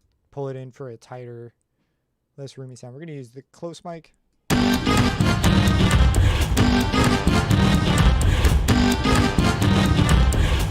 I want those low notes to just be totally insane. So I'm going to layer those 2 low notes with the brass. I swear take the longest because it takes so many pieces to get that brass sound that I think people are so used to hearing. We could go with the tenor trombone. I'm going to go with the tuba. A tuba's got a rounder tone, which can kind of work. There's this great book that I was reading on orchestration. I can't remember who it was by. He had the most sinister descriptions of the different voicings of various things. He deemed strings by a mile to be the most versatile sounds like possible. I can't remember. Oh, he's so famous too. I have to, if someone reminds me later in like a post or something, I'll definitely like comment the book because I have it. It's like a hard book on orchestration. And it's just, I was reading it. It makes me crack up because he's so descriptive of each branch of the orchestra. See that? Dun, dun, dun, dun, dun, dun, dun, dun. Do we want a marcato?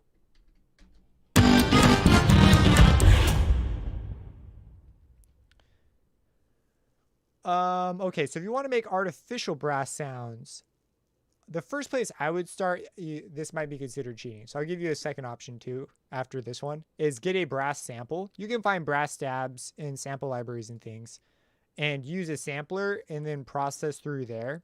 I know Cymatics has brass stabs and stuff. Otherwise, it's really a complex combination of saw wave processing is basically what it is. And it's going to be the lower end of the saw wave because that's where the resonance starts to happen. You're going to want a filter that pushes the resonance.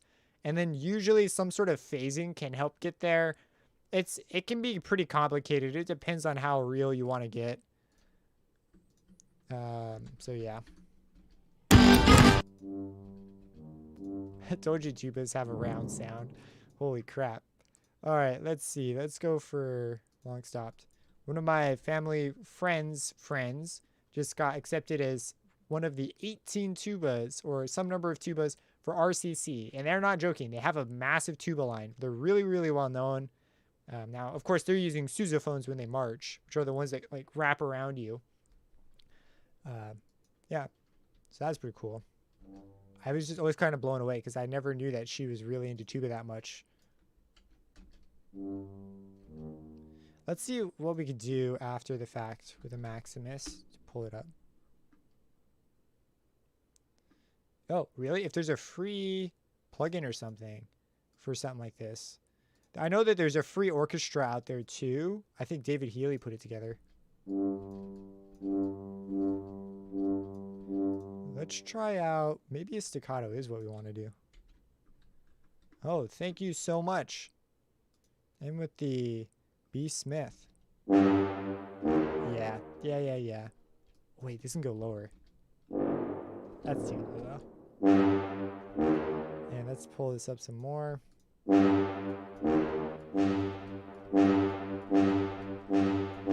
See, all the brass is going to fight for that middle ground, so I don't know. We're going to have to come back to this. That's about as crazy as I can really get there reasonably.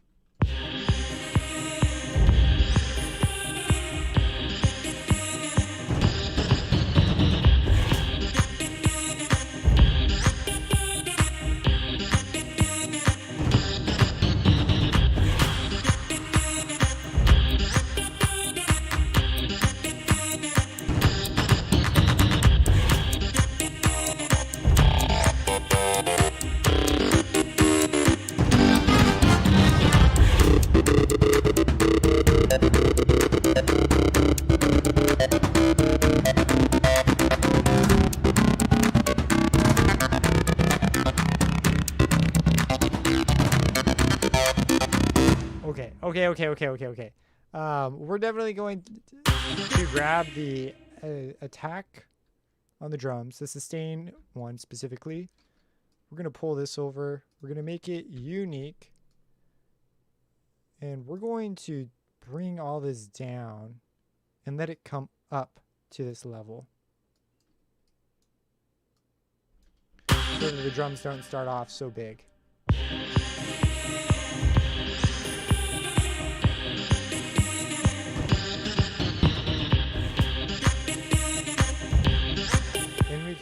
We can make the drums a little more intro appropriate.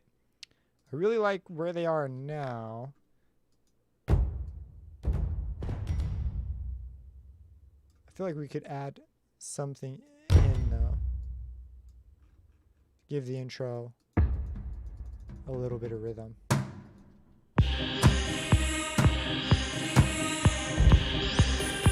No, you know what? It's probably fine the way it is. I think I might be adding too much.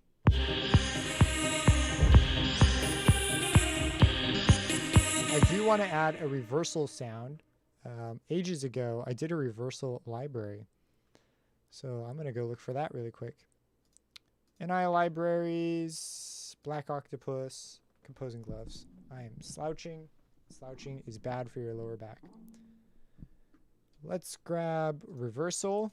This is old, man. I've got some on C.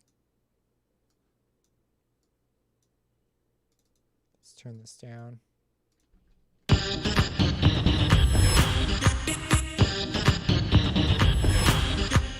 try another one.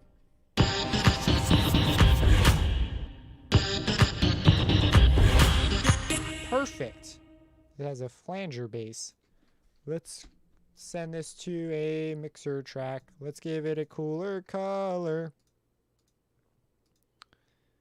I want a super bright color. Orange, red. Yeah. Let's toss a reverb on it. We'll go with the fruity reverb. What the heck? I think it's a fine reverb for some things. Bring the mod all the way up. Decay. Make it a bit longer.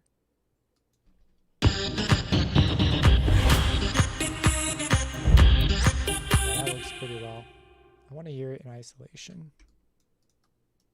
Which one is it? Alt right click?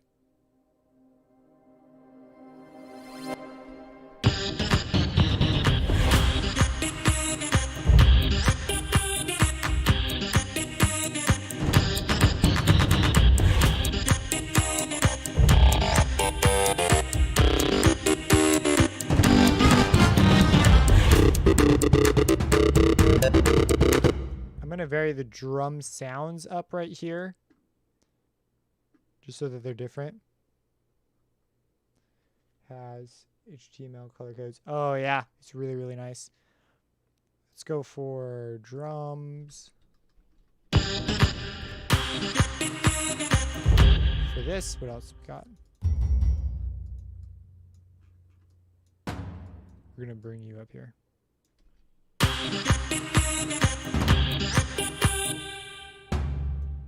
Sounds like the pitch goes up right there. What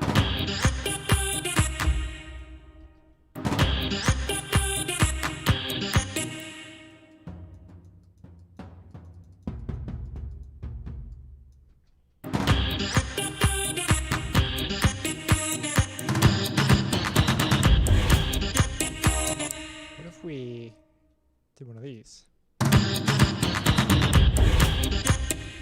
I think that higher tone will help this first part. Regards to sound design, do you think it is better to envision the MIDI notes or the curves or sweeps first? Yes and no. If you know what you're going to do, usually there's a shape associated with it. And so in that case, I would say, like, yeah. The only time I guess it wouldn't be kind of a good idea is if you want to surprise yourself or if you're not sure what you want to do yet. So you're just kind of experimenting. And at some point, if a shape occurs to you, then, you know, as you get, I think it comes as you get a more and more solid idea. So I guess my answer would be yes, pretty much all the time. And I ended that like I was asking a question. That was weird.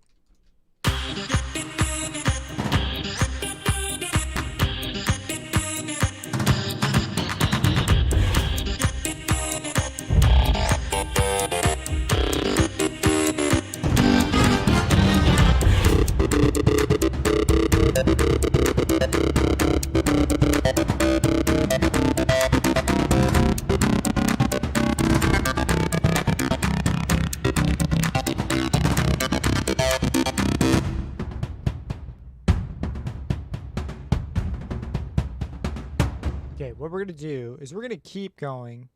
We're going to manage to get louder. We're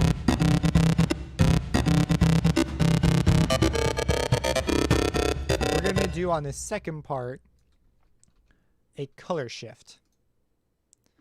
So what I mean by that is we're going to take this line, we're going to copy it, we're going to give it to another synth whose job it will be to overlap and provide new color to the track to maintain some interest.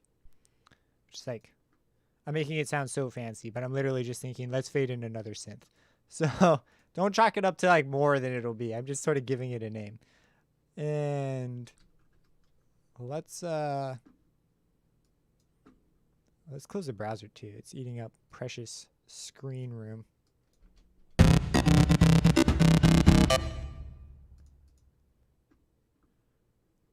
Hey Reactor, you ain't making the notes, bud.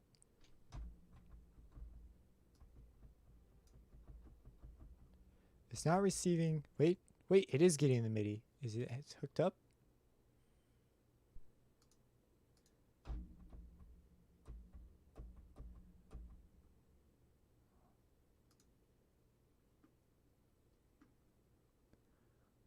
Yeah, Monarch is truly a awesome synth. Is it muted? Do I have it sent somewhere that's muted? I'll unmute everything.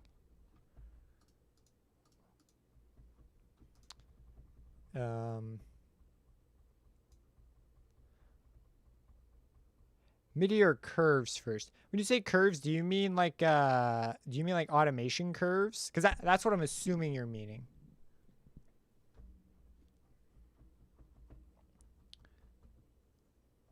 As far as do I put MIDI notes down first? Sometimes. Usually I start making a sound and playing with the notes in that range.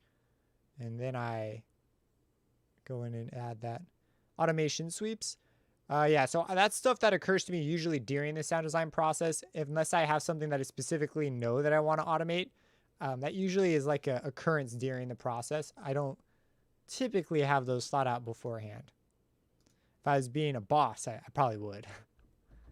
Okay, let's try turning it off, turning it on. Am I too low? No. What the heck? It even says it's getting it here. All right, let's send it to a mixture track.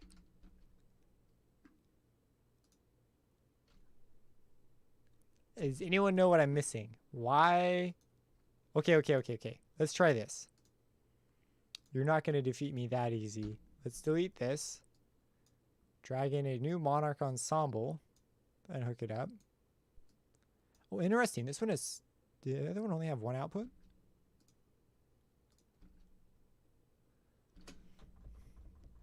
What the what? Why isn't it working?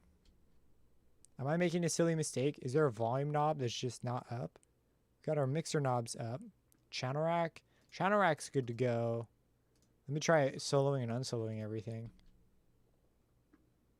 No? Wait. Why is this red? Is that bad? No, that's not bad. It's just telling me I haven't saved. Let me try adding another reactor.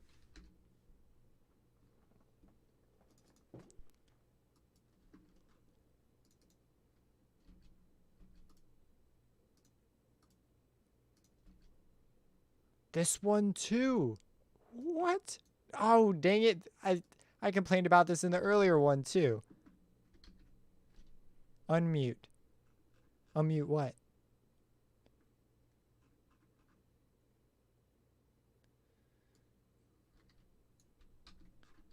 I'm muted somewhere? He says I'm muted somewhere. Where am I muted? Am I muted here? Am I muted here? I'm not muted in the mixer. It's coming out to the drum mix, which is going out. That makes sense. Music isn't feeding properly. I swear I do. I don't know. There's always one moment like this.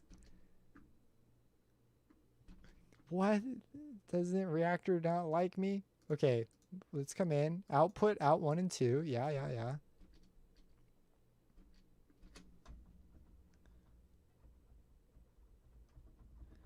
Oh, yeah. I don't know why reactor isn't outputting. Is this true if I use a different synth? Like, let's grab Razor. No, I don't save changes. It's a Monarch thing. Okay. What about this? Why? Okay, wait, let's try changing preset. Preset back. I have a second instance to test it. It's apparently only Monarch that has this issue, which is a shame. I wanted to use it. Oh, you hear that clicking? What's up with that? Is that normal? What is... Okay, well, the mixer would be the obvious one. We'll turn everything on. Nothing. The 2 oscillators. Oscillator 1, 2, 3. Nothing. Turn the feedback off, the noise off. Use phase plant. I don't think it's the MIDI. I'm playing up and down the keyboard. And I used this earlier. Here we go. Let's check the MIDI. No, not the MIDI.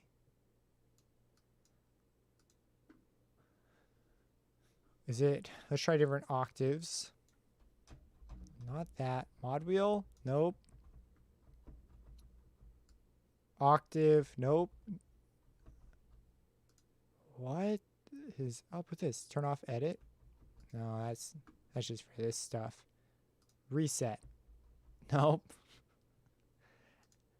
I don't know. I don't know what it is. I've never been stumped like this. We go to the properties panel. Nothing weird's going on, right? Panel set, function, solo. No. I hear clicking. Oh, look at this. The sample rate is at 96. Is that the source of it?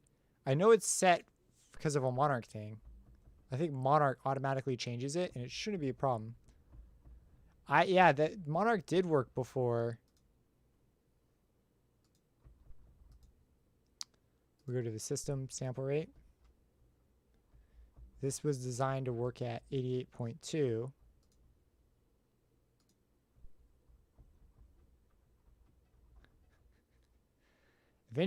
Okay, we're going to go over to phase plant, I guess. But if anyone has an idea, drop it down in the comments. It's definitely Monarch specifically. A Voldemort level. Can you try your working instance? I could, but then I'd have to switch projects. And we know that it works. And I was doing this in Renoise earlier. So this is the first time I've opened it in FL in a while. Oh, you know what? Let's try Reactor 5. Which is in the list. I tried turning on and off, and I also tried adding a new instance and loading it up. And I can load up other reactor ensembles, which means it's got to be a Monarch specific thing. I'm going to try loading up an instance of Reactor 5. Wow, the UI really has come a long way. And we're going to go to the player, Monarch. Oh yeah, it requires a newer version because I'm using Reactor 6.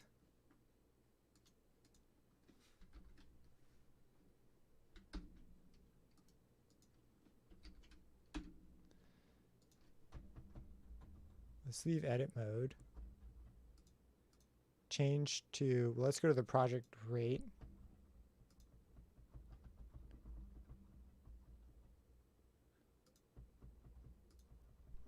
That's really weird. All right, whatever. I'll Google it later. I'm sure it's something it's just a Googleable thing. Googleable? You know what I mean. We're going to go ahead and dive into phase plant.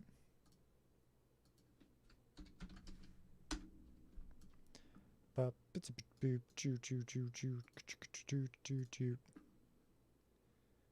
just I really wanted to use Monarch. All right, let's add in an analog.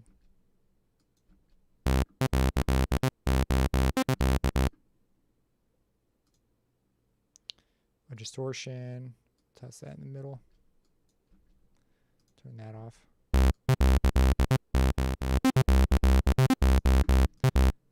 High pass filter is on the order already.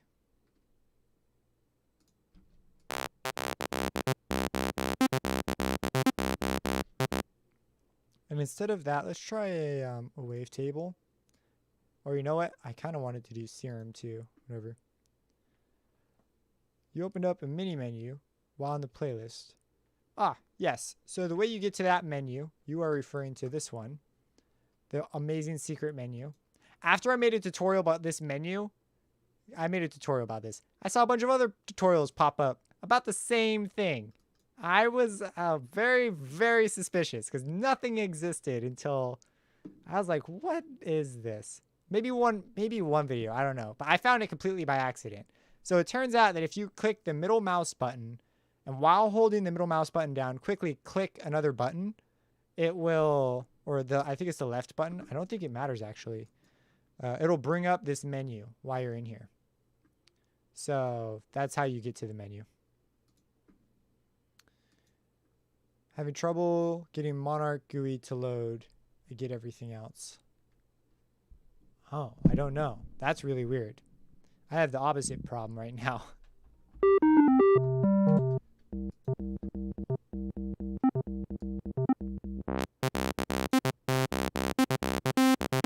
Yeah, no worries. Glad to be of help. Let's try out reverb. Reverb.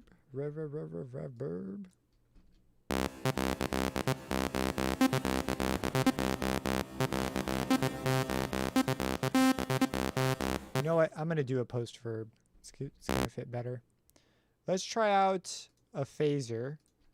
Comb filter actually might be kind of cool. And let's grab a note function. Oh, really? Yeah. Amazing menu.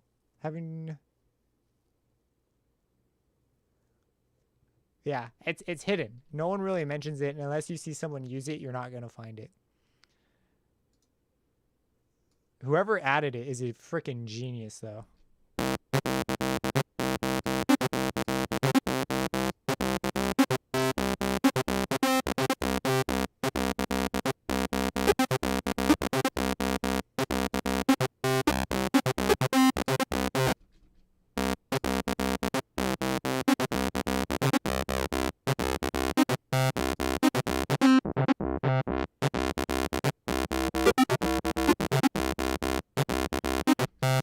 I'm going to add a second group. On this one, we're going to have a sine wave. We're going to send it to perhaps do some semi-cent.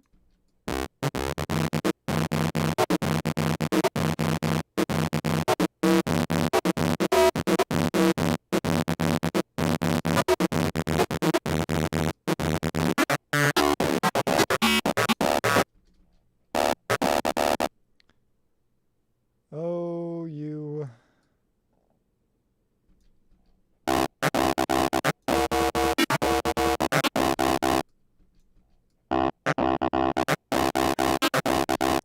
Maybe not semi-cent. Let's try out some other flavors.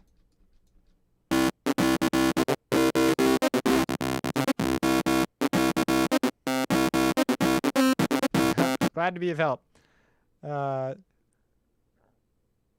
A revolution in the reactor world and Monarch has been taken to the end. No, not Monarch. I love Monarch.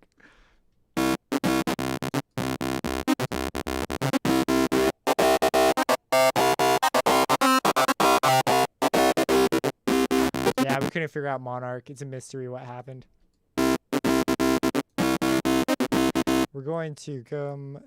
yeah, what the heck? We'll go down an octave. Still. Nope, we're going to stay up. Let's lose the distortion here. We'll do the distortion after.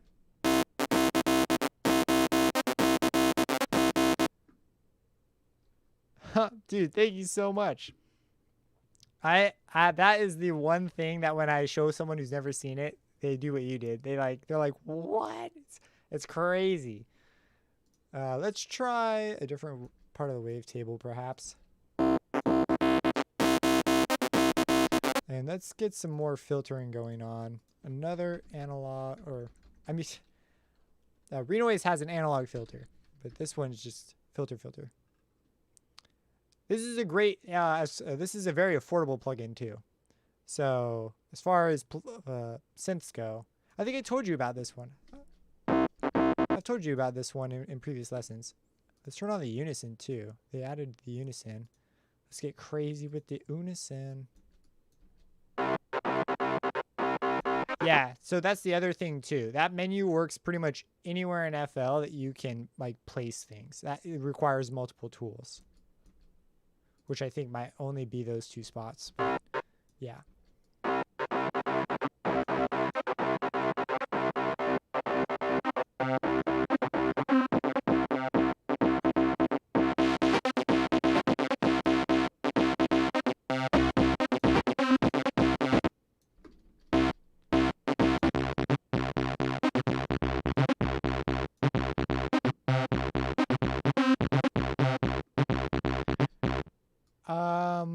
I like the simplicity of the filter. It's pretty much my only reason. It's easier, I guess, to work with. I don't know. I could grab the Slice EQ. It's just kind of like a smaller tool for the job, I guess. I feel like grabbing the Slice EQ sometimes is like grabbing the jackhammer when all you need to do is like... Never mind. I don't know where this analogy is going.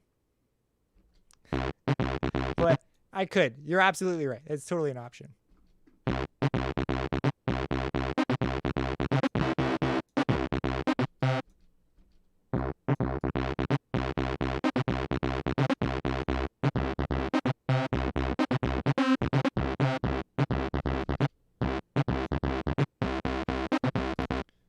let's add another. Do we want a comb filter, a resonator? No. We need an ensemble or something, or a chorus. By the way, for Adam Gearing, if you're going to do the phase plant, the link in the description will take you to it. But I would highly recommend doing the $10 a month plan. Kind of like the Splice deal. It's to own, and it's by far the best deal because you get all the snap-ins and stuff that go with it.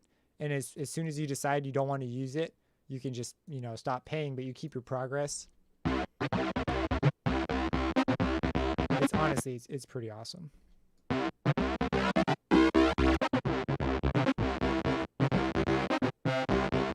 don't like the FM. We're going to lose the FM.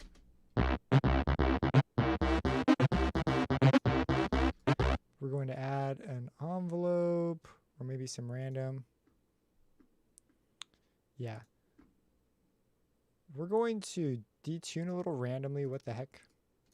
Yeah, it's interesting. The chat shows up here before it shows up on the actual stream thing. I wonder why that is.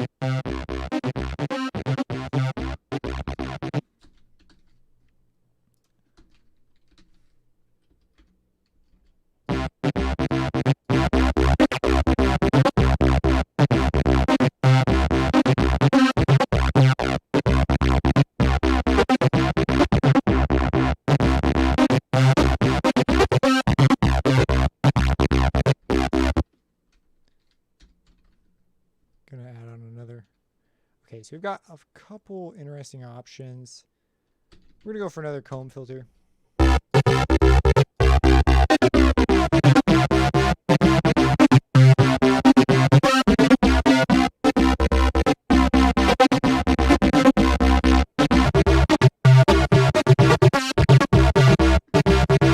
One thing that could be interesting is let's grab a distortion. Yeah, that's a good way to put it. A distortion. A disperser. I read your comment halfway through my thought and finished with distortion. And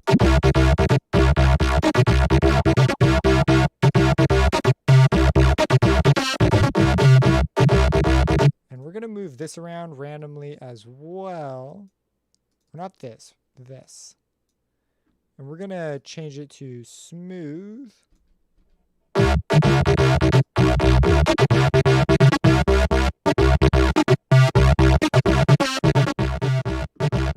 a bit.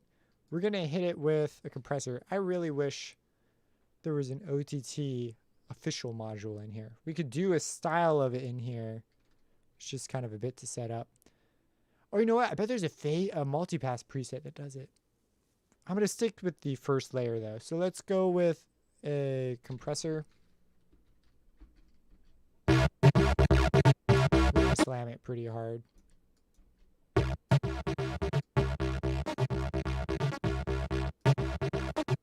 We're going to grab the disperser and clone it.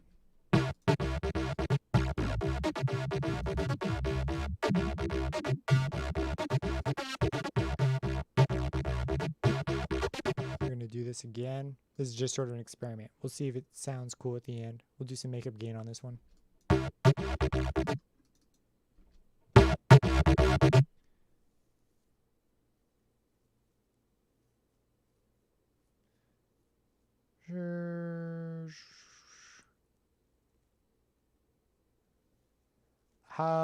Well, the LFO is totally random. So this has not really anything to do with the rhythm. And the notes. Okay, so if I wanted to make like a wobble bass kind of a thing, that's when like LFOs and things would come into play. But in this case, I already have like the melody because I want to mix it with the other one. So it's going to be primarily driven by notes.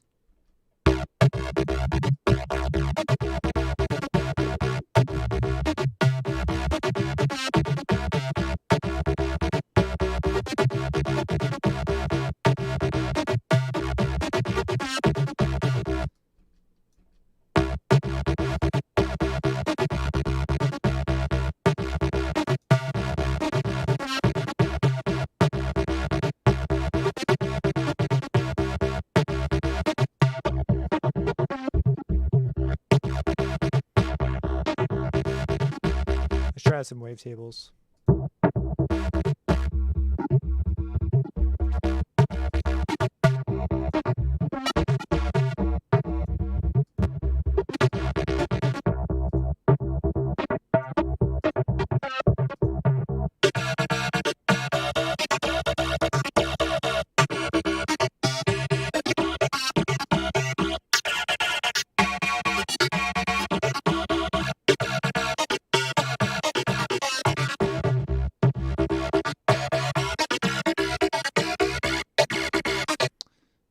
Go modulators maybe. I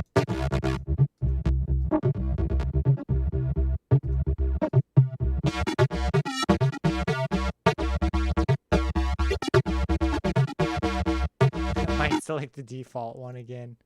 And honestly, it works pretty well.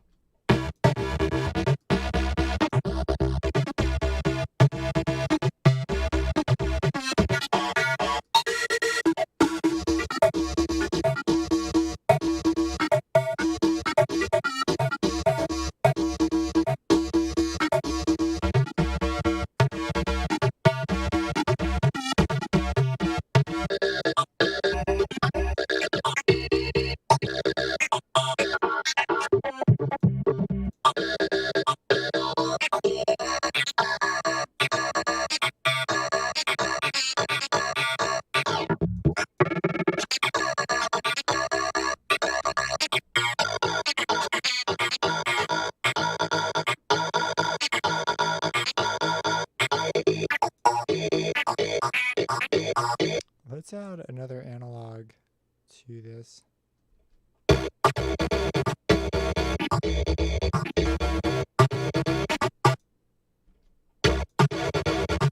No, that's a bad idea. I'm going to change the wavetable. First I thought maybe, and then no.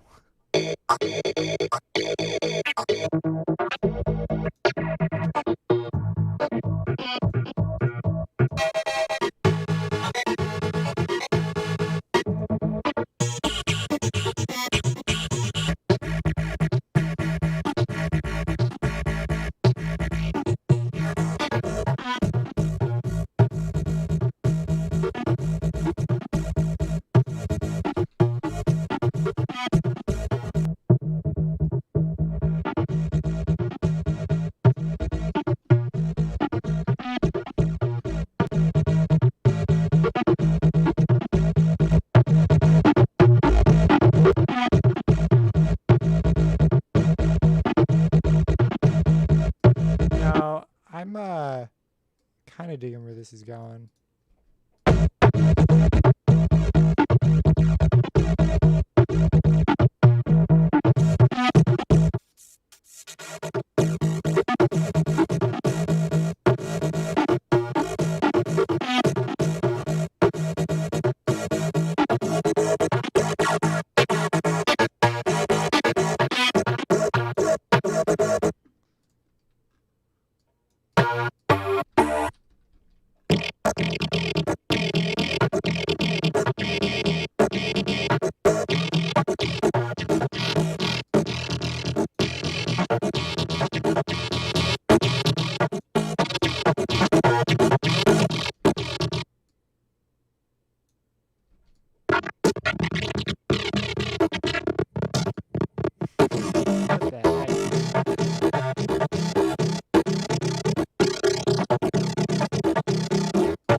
this one, we're going to grab a filter. Is Harmer worth learning? 1,010%. Yes. Absolutely worth it.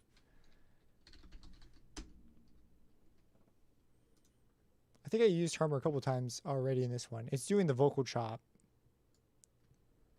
Okay, we're going to link this to macro 1. Beautiful. Because in order to automate, you have to actually use a macro with phase plant.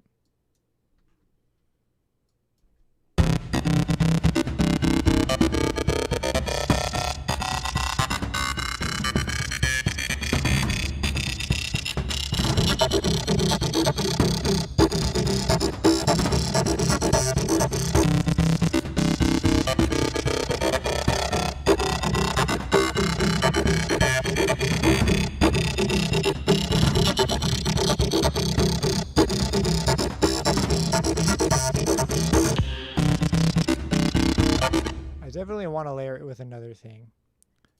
Actually, Hive comes to mind. There is a sound. There's a couple in here, but they have these valley lead sounds.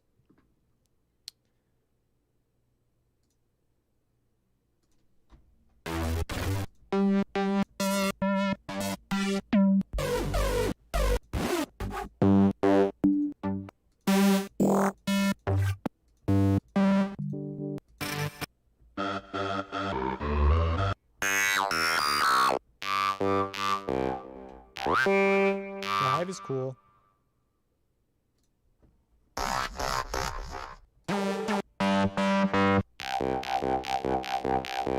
Is this gonna work? Is this gonna work? We're gonna find out if it's gonna work.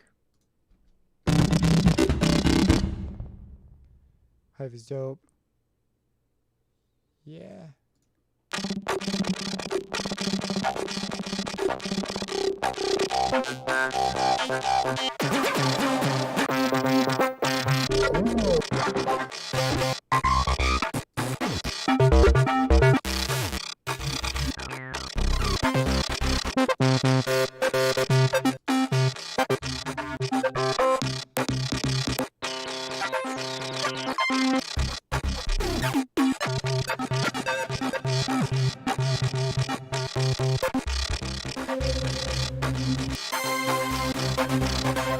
How's it going?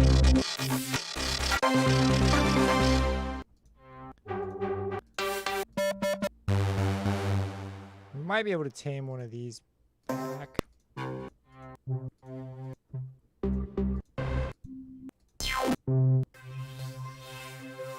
Oh, bases. Let's try those out.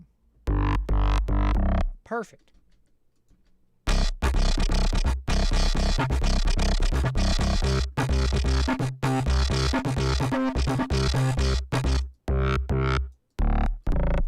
It's got some serious low end on it.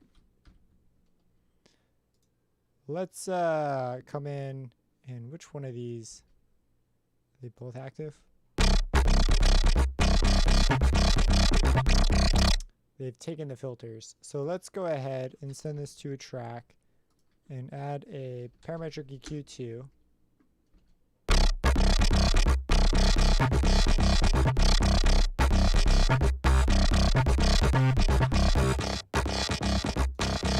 Take back some of the low end. My gosh.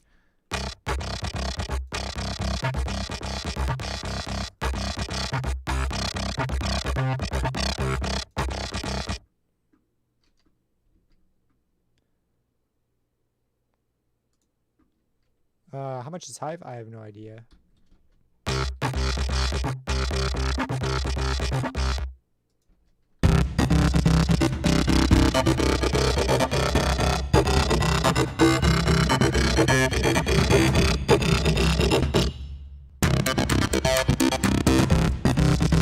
That phase plant isn't really... Might need to start from scratch on the phase plant. It's just a little much. Bypass these.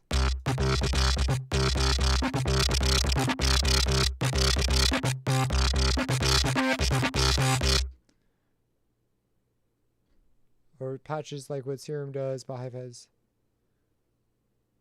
Skyrim plus mods.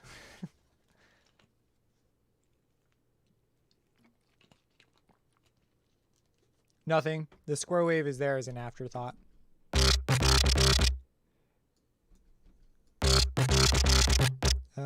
However, maybe this is just too low, and that's what the problem is.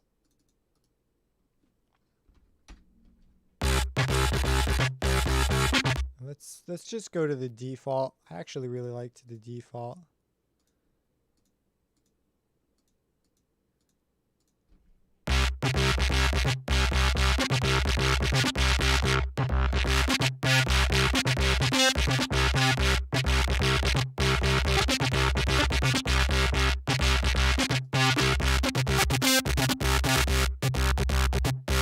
Maybe I got too complicated. I think I need to back off a bit.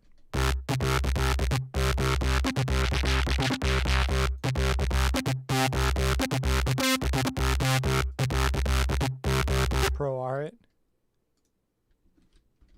I really want that low stuff for some reason. I'm like addicted.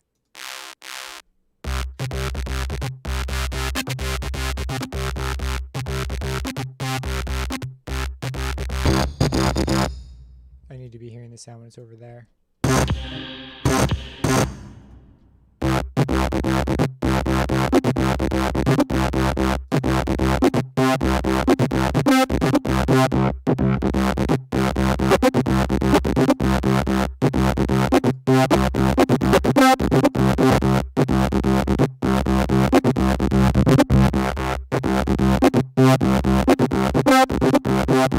I like that extra high stuff. Still got that phase.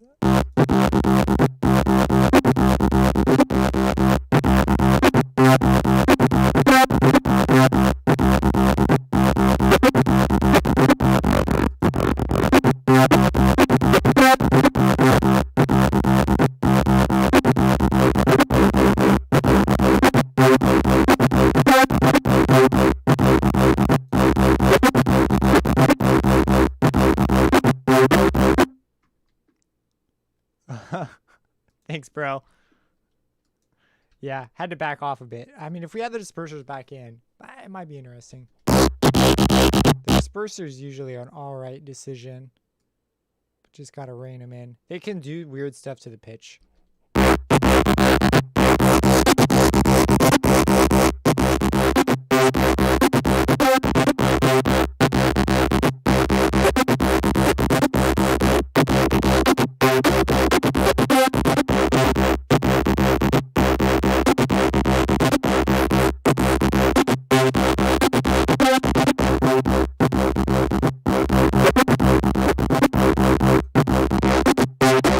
We need to try too. Disperser is a series of all-pass filters that causes weird phase shifts. So all-pass filters pass all frequencies with equal gain, but they can cause unusual phase shifting. Actually, all filters work on a principle of phase shifting. It's just that this all-pass filters have some pretty crazy phase shift properties. You'll see stuff like linear phase and minimum phase for like in the Pro Q3. There's like different modes. And they sort of explicitly state it. If a plugin doesn't state it, it's a pretty safe bet. It's probably a minimum phase filter implementation. All right. We are going to grab an OTT.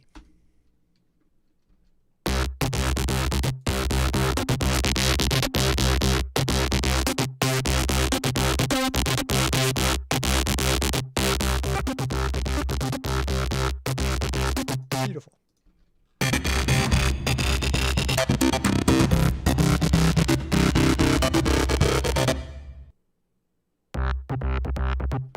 We're gonna grab an OTT for this one too.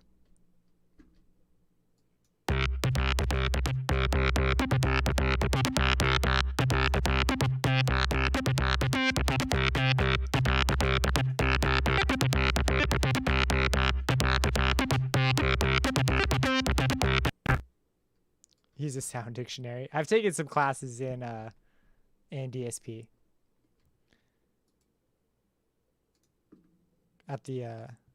I'm at the point in my education where I finally have the option to take some of them.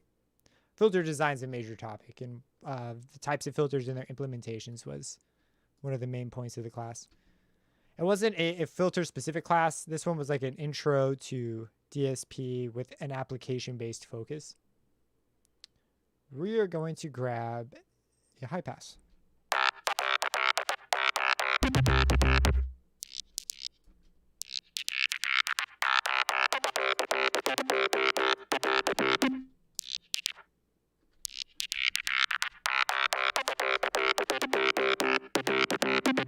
I'm much happier with this sound. Before, I went down weird directions, but sometimes that's what you got to do.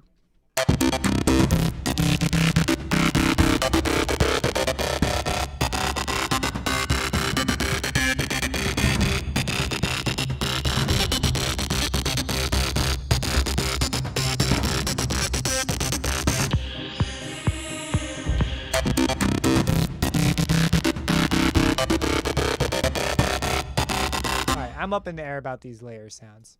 I'll probably come back to them at some point.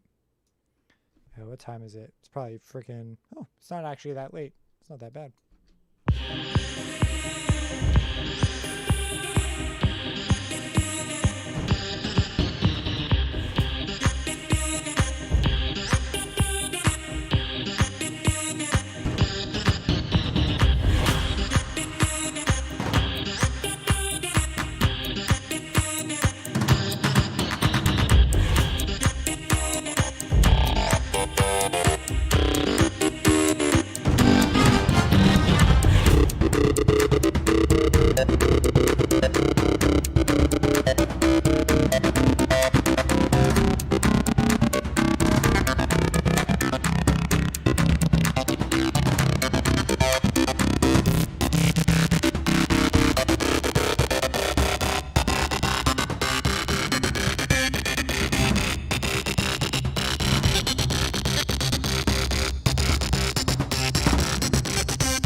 Okay. There's a thing here. It winds up in a really kind of nice small way.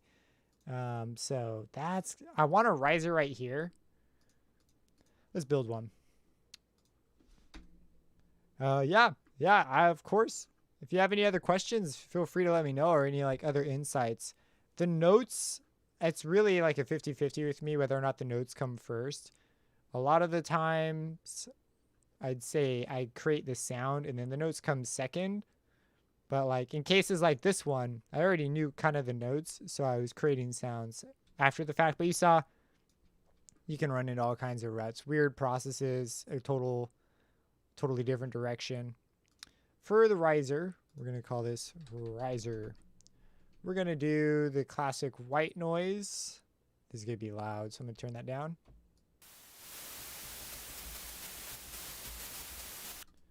We're going to have a note that comes up over the course of 8 bars, 4 bars. We'll do an 8-bar riser. And then from here, we're going to automate an LFOs on the volume. We're going to turn this on. It's going to be a min-max LFO. And then we're going to automate the speed of that LFO. So let's put down the riser pattern. And this riser is going to hit right here. I'm going to select my area and choose automate. So by this time we should be going.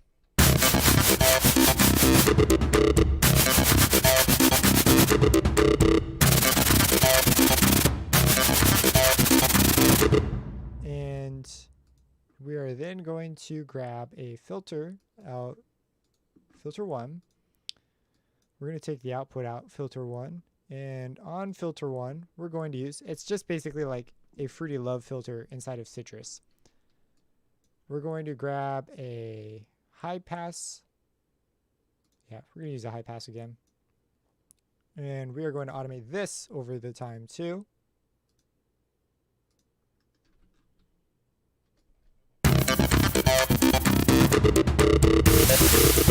Wrong way.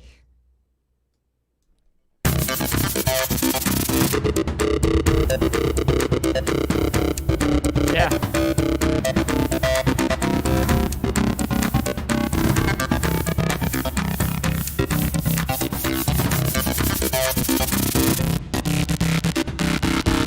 that's going to be a nice transition right there.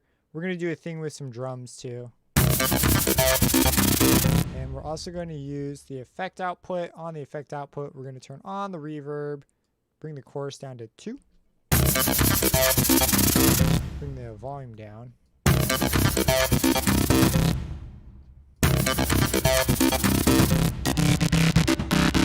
Oh, snap. What if we do something like that? We'll have the drums, and then I'll make those drums like extra loud, like boom, boom, boom, right there.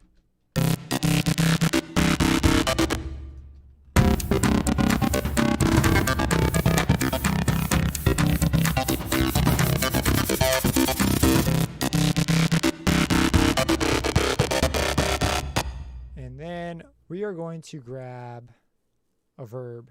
We already have a verb on that though. We're going to grab another verb.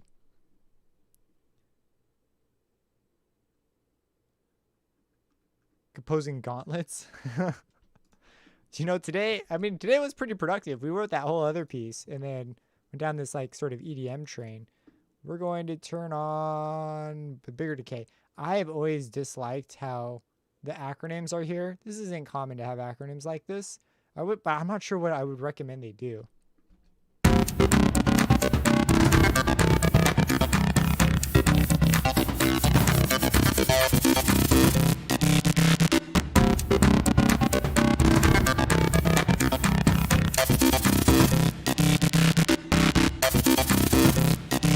Is this decay?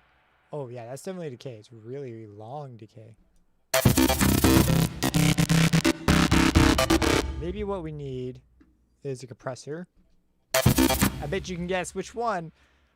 I'm like in love with this one. I feel like I was really late to the OTT train. Oh, that was weird. Everyone else was using it while I was using the Fruity multi-band compressor.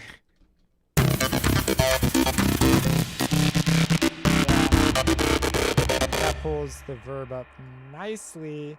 And what we're going to do, so that we don't hit that weird crackly stuff, is we're going to turn down the mix level right here.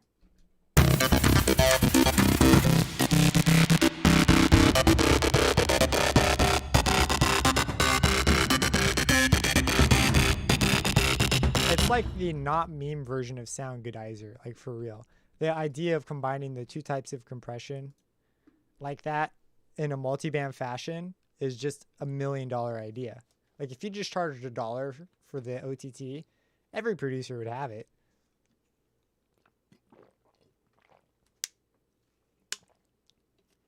For sure.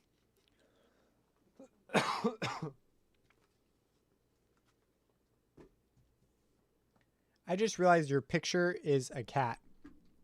It's so small on here I couldn't tell.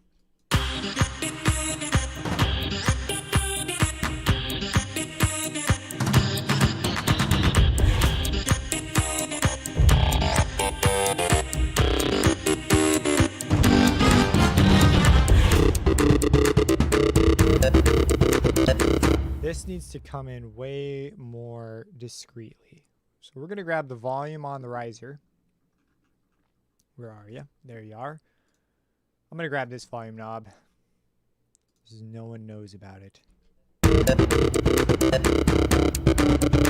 Hold up. Hold. Wow, man, it's got to be like that practically.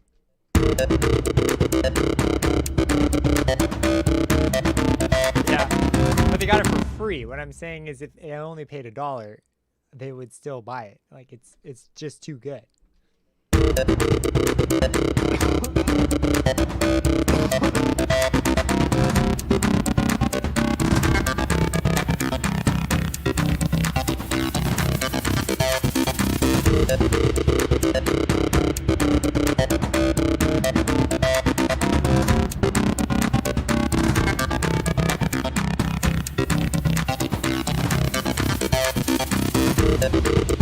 It blows my mind how much that sticks out.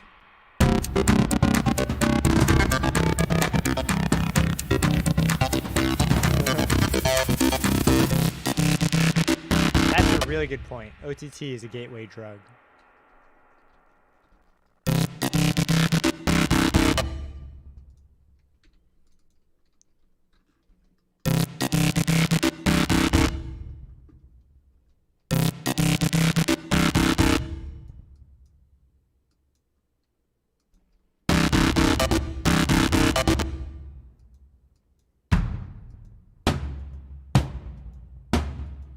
This kind of speaks to how loud everything is.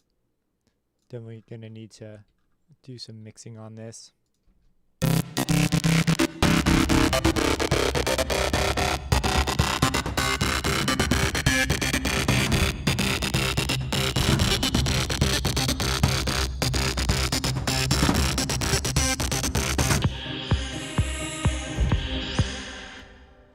Okay, we're gonna have a breakdown right here. Breakdown. And then the drop will be like right next to it. So I guess we don't need a marker for the drop because the breakdown one's so big. So what are we gonna do at the breakdown?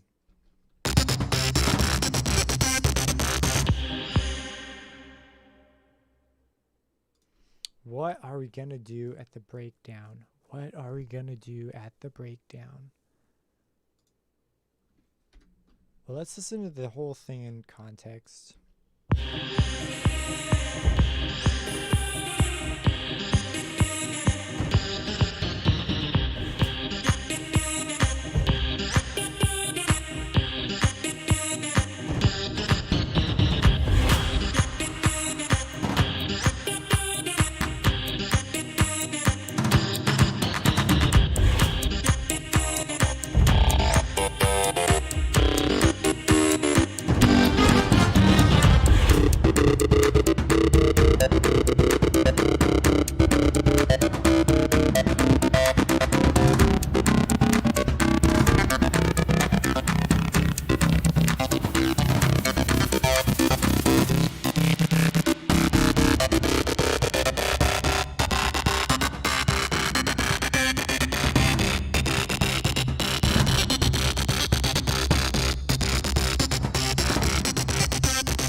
Have a great night. Thanks for stopping by, man.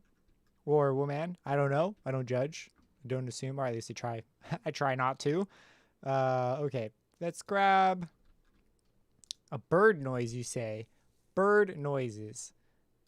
All right. Well, let's see if I have bird noises. I'm willing to bet I've got bird noises already. We're just going to look up bird. And it's already found something. Okay, we're not going for presets though. What is it? F2 is next, I believe.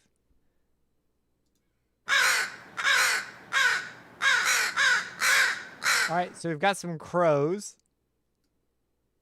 Production over sleep. I don't support this worldview. All right, let's keep looking. Let's keep looking. What other bird sounds have we got? That one's already so distorted. Is that really a bird?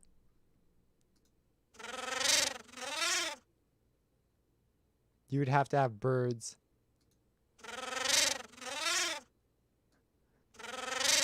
Dude, I'm sure there's birds in the samples. Where are these? Wow, Twisted Tools has a bunch of bird sounds. I'm becoming more skeptical if these were originally bird sounds. Searching for bird. Okay, we got the crows. Hummingbirds. I think we already looked at the hummingbirds.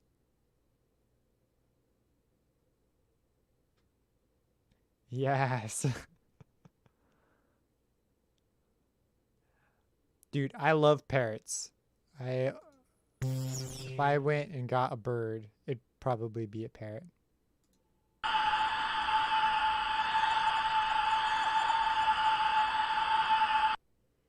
I'm gonna have to try this at some point. Have you guys just suggest words? Alright. We could keep going, but I think we can definitely make do with these. Let's just see this bird sound right here. Have that be the breakdown? How's that? Or what if we put a crow halfway in?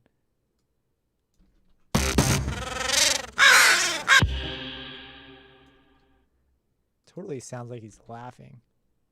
Yeah, we'll make it unique. I don't know why I made it unique.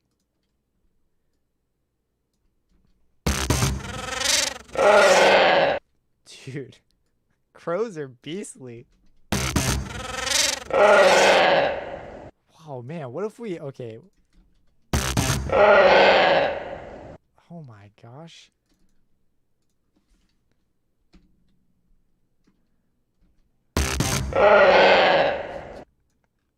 Did you know crows could sound like this? Holy cow. We'll go for the Pro R.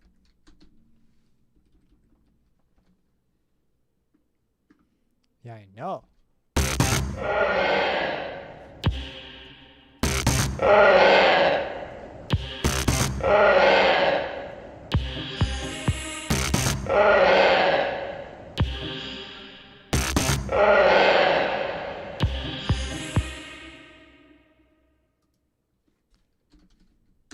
We're gonna clean it up a bit.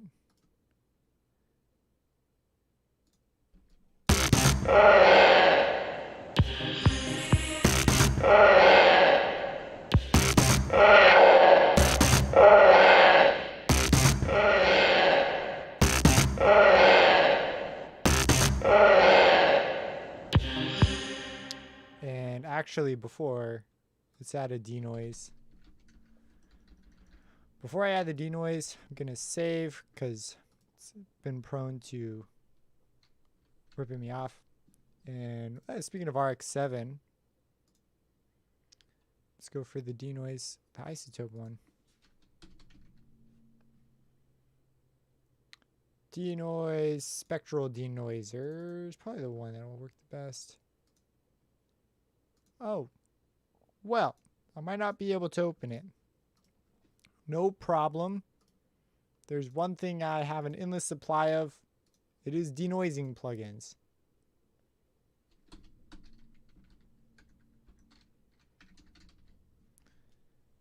We've got, geez, are these all the same? I know there's Nugent ones. Or not Nugent, Acon. I'm always mixing them up.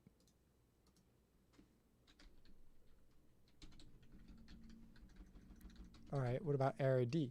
Do I have Era on here? Oh my goodness. Have I not installed any of them on this computer? Era D. Okay, I've saved. So if this crashes my computer... Okay. You'd be surprised how often this has crashed my computer.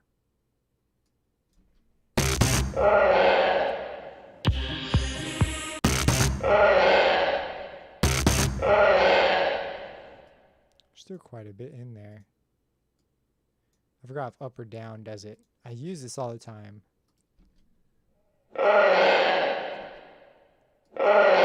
It's down. Now I remember.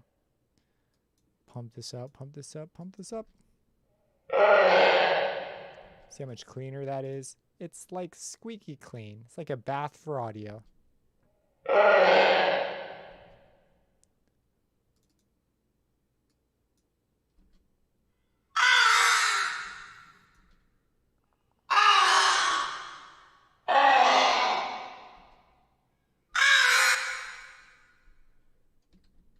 Control Z.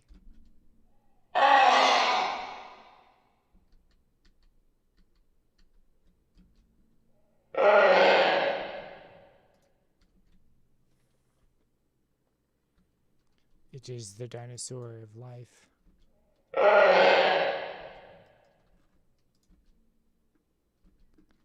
Do I have... Oh, I do have it soloed.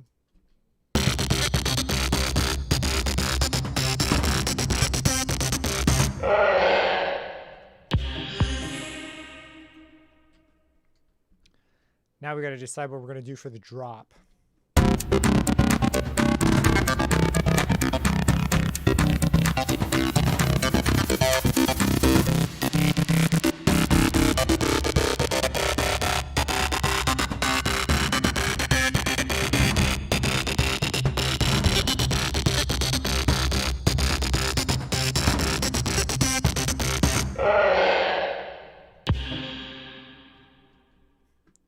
Yeah, me neither. Good birds were a good suggestion.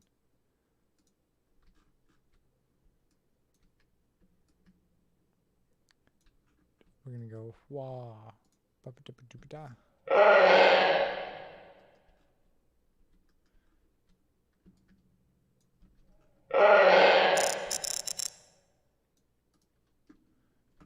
Filters. Filters are going to come back down.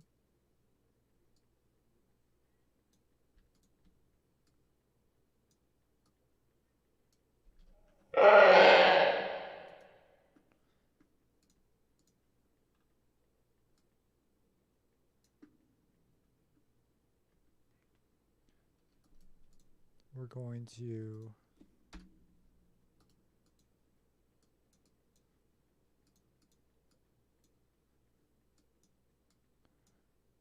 oh, do I need to be over here?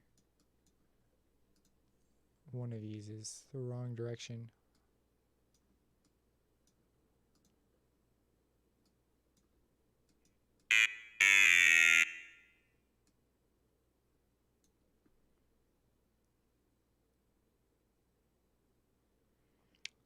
I have not.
Where is, what's this one?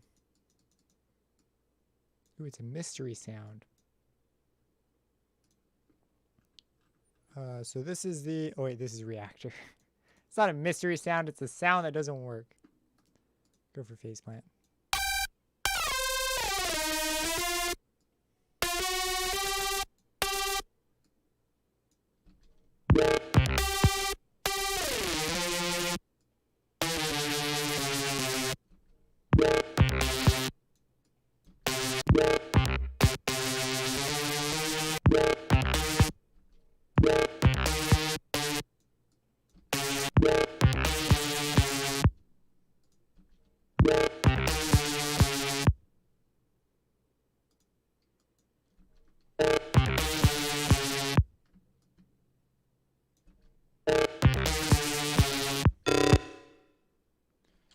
I'm gonna steal what's going on over here.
What is a good video of yours I can watch to help me analyze a drum transient by looking at it without hearing it?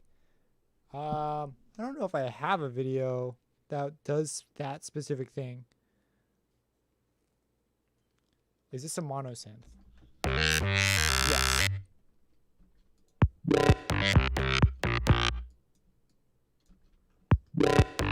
I forgot what I was going for right there.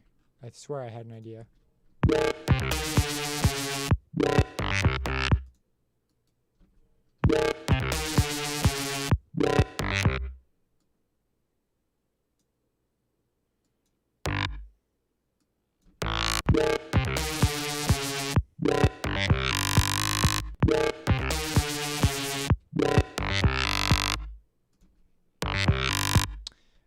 Yeah, looking at a drum transient, that would be kind of hard. I guess I can look at snares and kind of tell, and you can look at kicks and know. But messing with a transient shaper, it would probably be the most direct path to understanding how you can manipulate one, and then you can get a feel for what they look like while you're doing it. I don't know. I can look at them, and generally what I tell from looking at them is if there's a lot of little lines moving very quickly, that's going to be high frequency. Typically it's a hi-hat. You know, your snare is going to be a bulky, I don't know. Snares tend to look a little more rounded, and kicks look extremely long typically. If it's a short kick, then it's going to be big, but you'll see gaps. Whoops. You'll see gaps in the wavelength because the wavelength is so big. Thank you.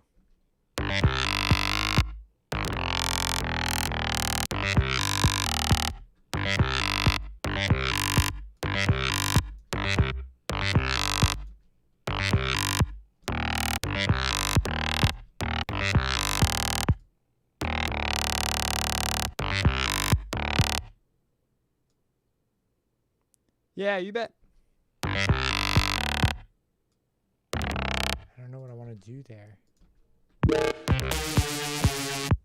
I want to take these drums again, though. I really like the drums.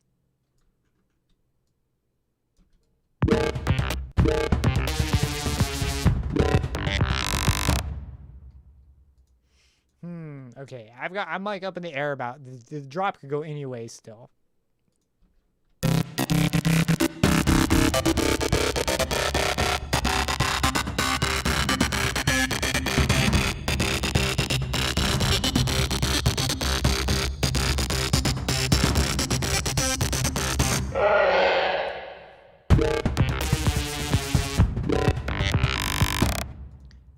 I want to capitalize more on that hive sound.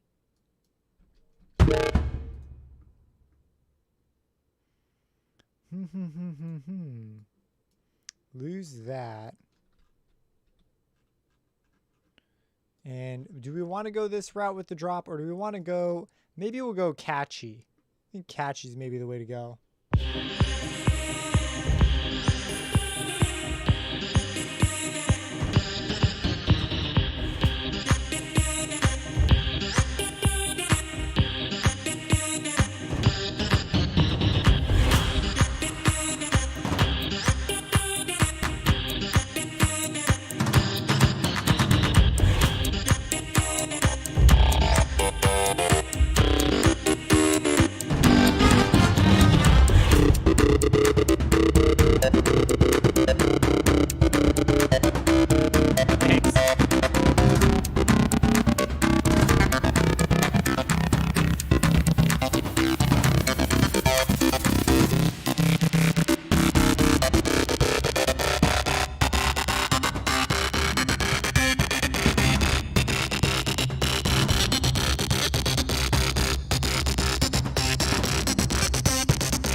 Okay. We're going to lose this first bit. I think it's kind of a clever idea. Like the sound, I don't know. I like the sound. But we're going to lose that. We're going to write in our own new thing. This time probably capitalizing on that hive synth, because I really like the sound of it. Fire emoji. Yes. Do do do do do do do.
up in the air with this.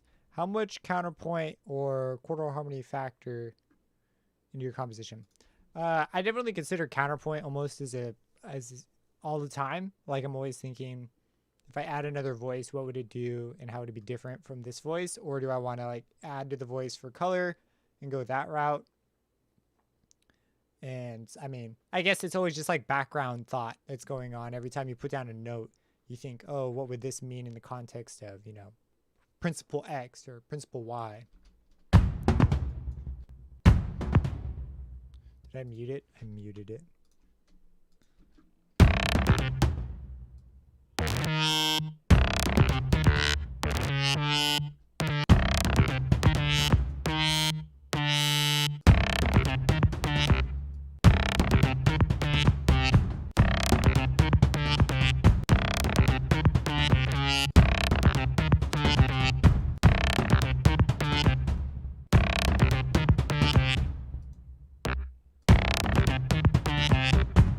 Figure bass is another one that goes like that. Figure bass for me is, it almost ties in neatly with inversions. Figure bass is interesting because it like expresses voicing kind of too. Do do do do do do do do do do do.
We're going to get a bigger kick for this spot too. Let's go get that really quick. Do do do do do do do do do do do do do do do do do. Okay, wicked drum hits. I would just want a layer kick. Dude, man, I really appreciate that. Many thanks.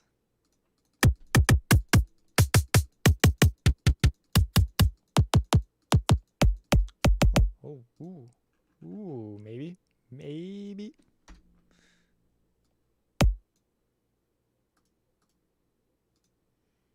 You need some sort of a kick, a new kick.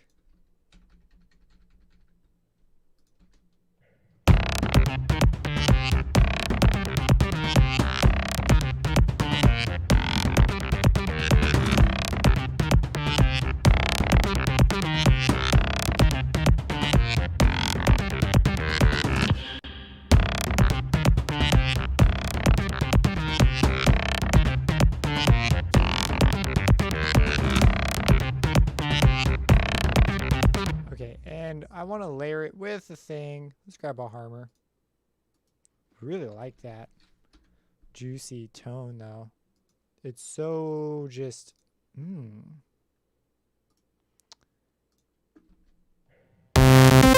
pretty loud, pretty loud, pretty loud.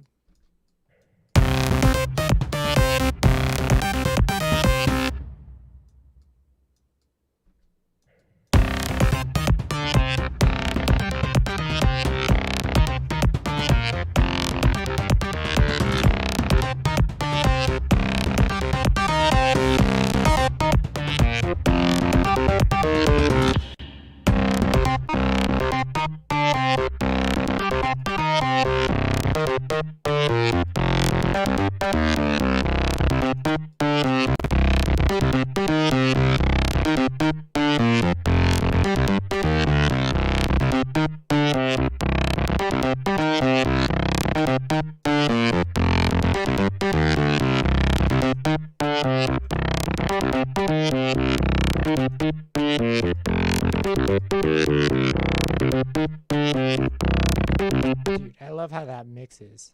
Mixes so nicely. It's like a wonderful little bouquet of sound.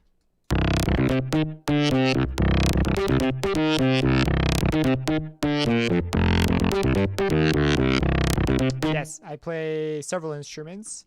I play clarinet. Actually performed not too long ago on that. I'm not like active in the instrument playing now. I was learning guitar for a bit. I play piano and I play flute. Those are the ones I would claim I like can actually do something on. There was a while I was actually a clarinet major originally. It was all classical.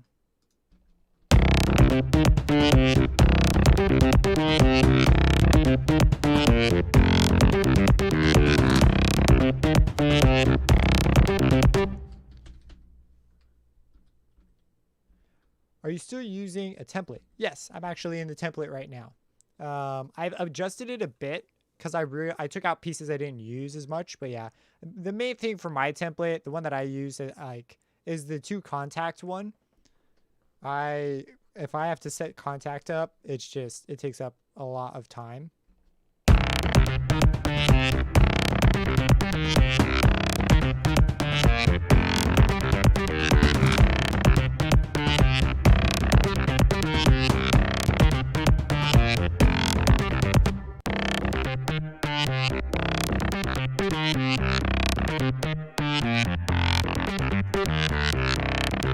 Am I able to? Ooh, I am. Edit articulator, keyboard mapping. We are going to go to random mapping, and we're just going to freaking jank it up.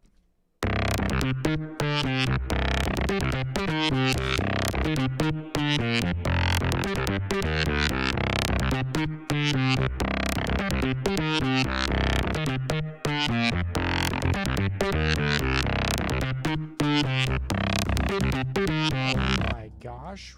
Potential? Do I hear potential?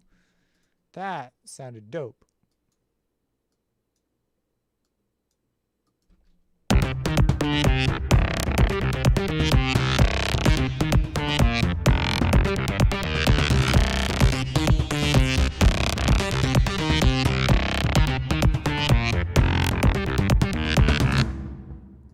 Absolutely yes. Playing clarinet. So I was really serious about clarinet for a while. Like I was going to major in that. I would say, however, the biggest influence was actually this book. This one. It's an old book. It's called The Listener's Anthology of Music. I don't know if that's on the screen or not. I'm waiting for my stream to catch up. But yeah, it's so out of print and old. It's by a guy named Baldwin. There's 2 editions. I think I started on the second one.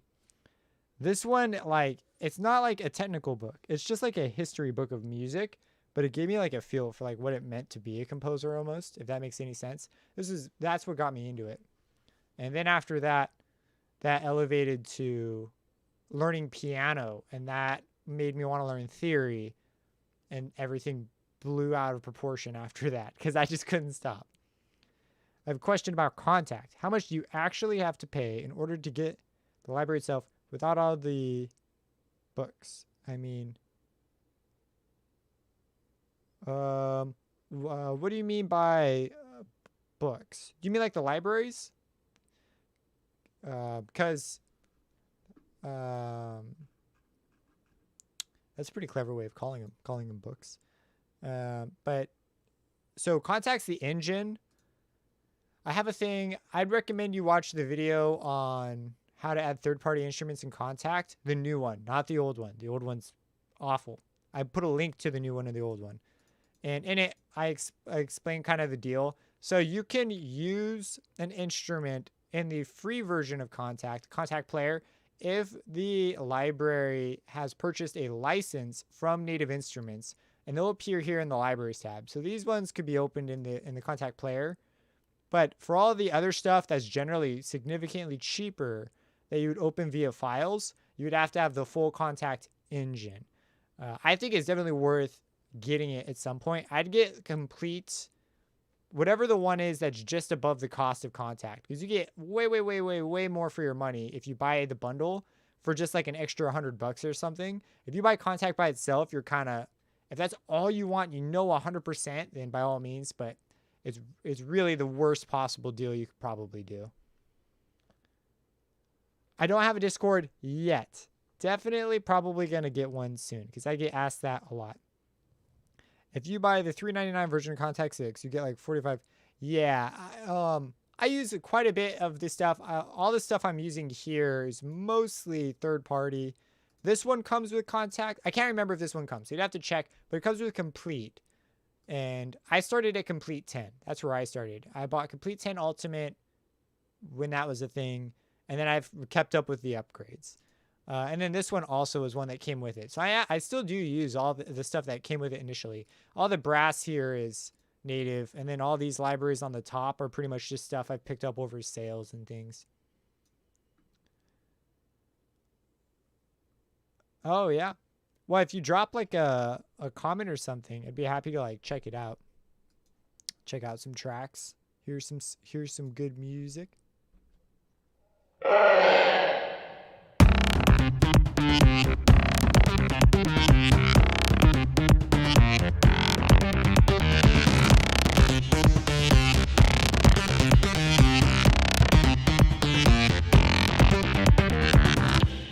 Man, we've got a sweet groove. Definitely keep this going. But as far as pricing, libraries, third-party stuff, yeah, you want to buy the stuff that you're going to use. Yeah, I really like where this is so far. The drop is definitely... I originally was working on a drop idea that I was like, I don't know. But this is much cooler.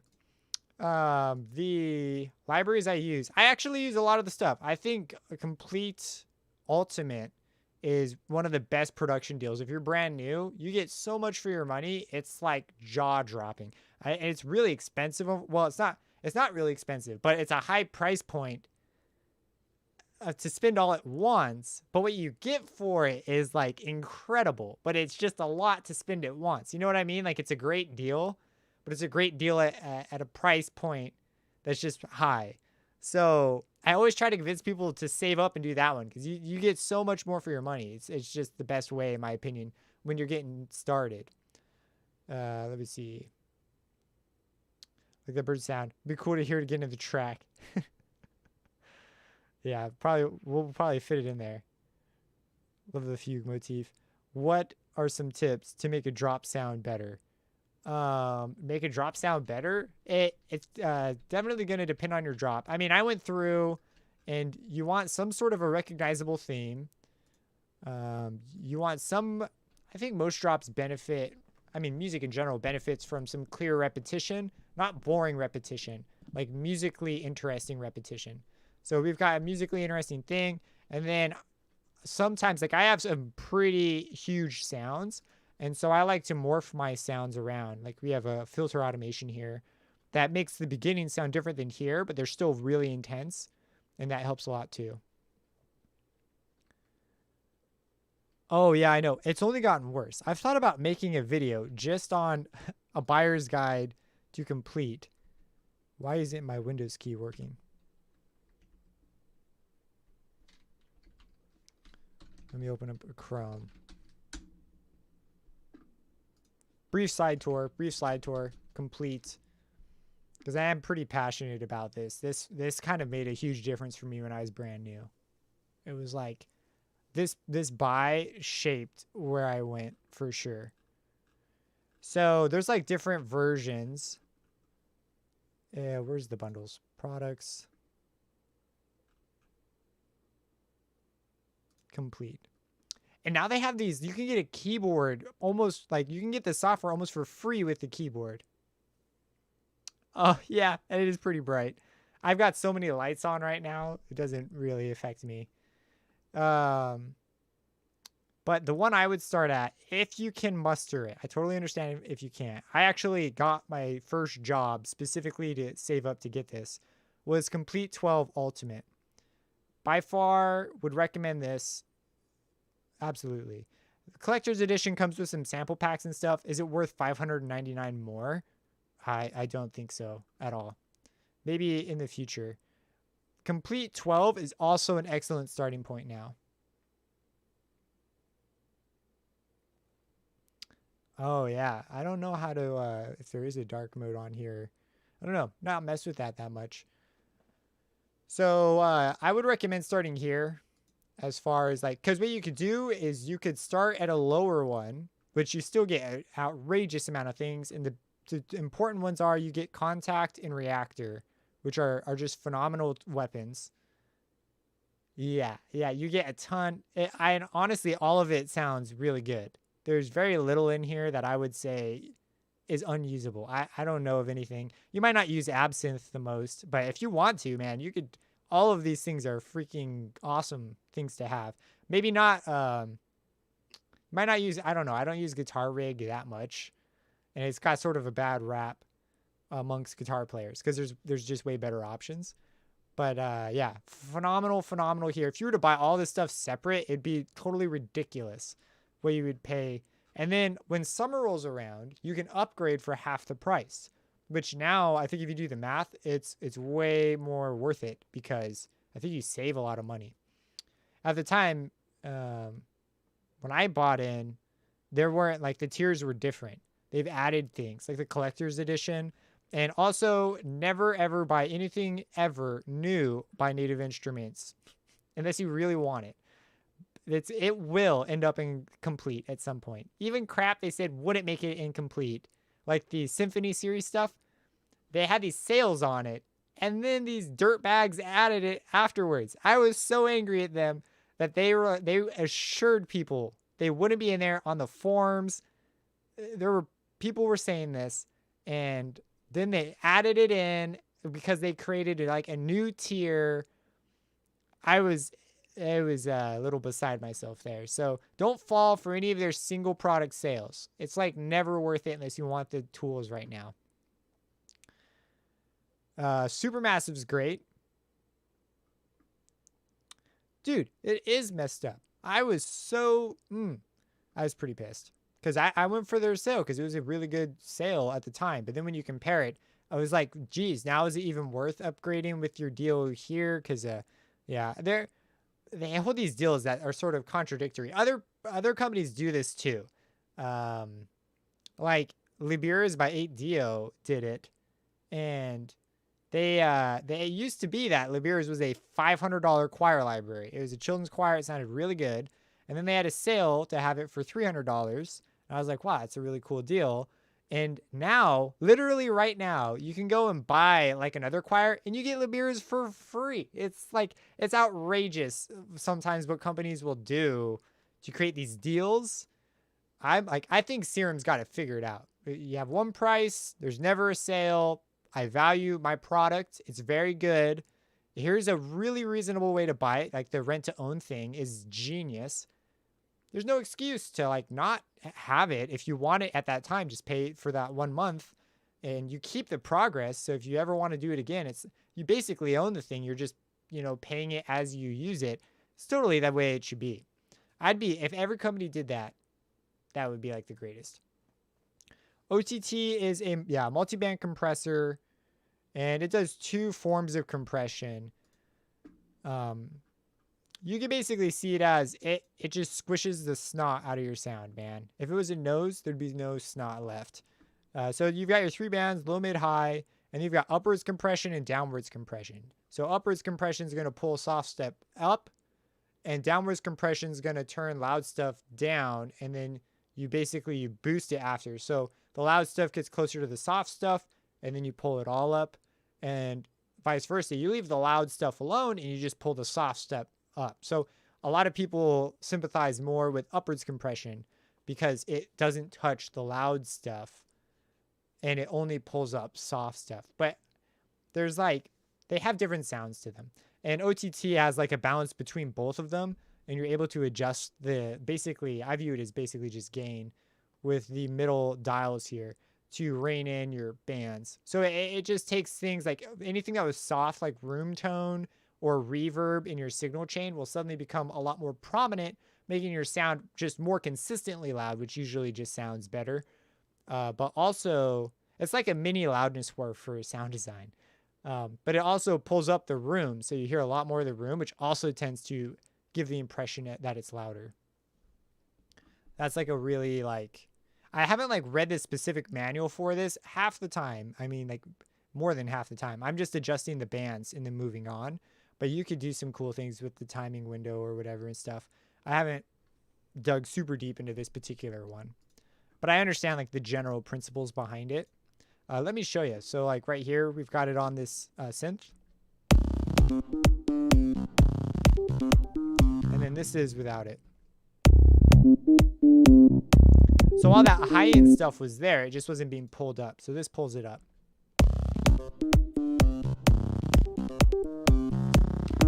When you say drum plugin, do you mean like drum samples, or do you mean drum like processing? Yeah, I need to look up what this forcing dark mode thing is.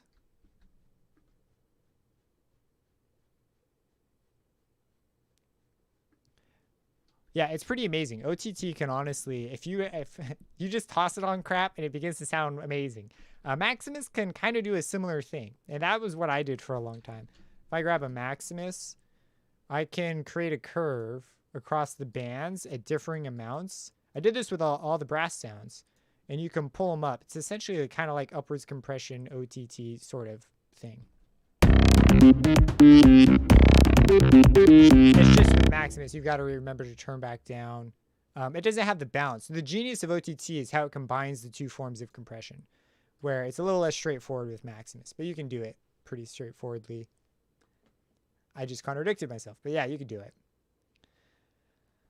I'm using M-Wave Shaper on my drums. Just watch your videos. Yeah. Oh yeah, so Sublab is one that I use quite a bit. I usually only grab that when I'm making like beats, like not EDM centric stuff. 4 sound goodizers on the master and a OTT, 2 OTTs, and a sound goodizer after. But yeah, as far as drum plugins, I use almost all samples, or I synthesize my stuff using Citrus. There's another live stream where I make a beat, and the 808 is a Citrus patch that I make during the live stream.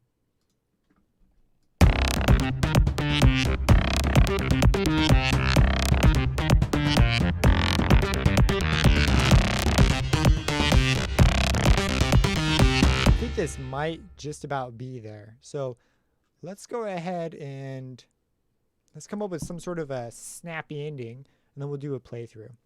I use Fruity Limiter for side chaining, but not consistently. So there's issues with using the Fruity Limiter for side chaining. There's a whole slew of them. Part of them is it has you can add additional delay just by choosing to use it if you don't choose to turn it down the compressor on the limit side for this envelope. Otherwise, you'll add additional delay, which can be undesirable. It's not the snappiest when it comes to it. There's a bunch of like technical things that can happen. So a lot of people opt for other plugins. One that I've been using more recently is Gatekeeper. Everyone seems to have a volume on MIDI sidechaining too, which is the method I've been using, where I use Gatekeeper to do it, and I'll trigger it via MIDI envelope. There's also Volume Shaper, and there's several other plugins that do volume automation. Or you could just straight up automate it, but automation also has issues with it not being the snappiest, which some people, for some tracks, that could be really important. Like if you're doing like a tech house track, you might want like super, super snappy side chaining. But for like big EDM, might not be nearly as important. The side chaining doesn't need to be as exact. And some people, they'll actually do this thing where they add little bits of noise or cracks or pops, small pop sounds, just before the drum hit, so that when the drum gets sidechained, it still has that snap. And that's another thing that I've seen more and more people doing. Oh, Oh, you don't like Saturn. What don't you like about Saturn? I love Saturn. Saturn's great. Maybe I should use... Oh, yeah, okay. Okay, I'm caught up. Da-da-da-da-da-da. We're just going to add a drum fill right here. We're just going to go grab one. Yuhi or Sugar Bites?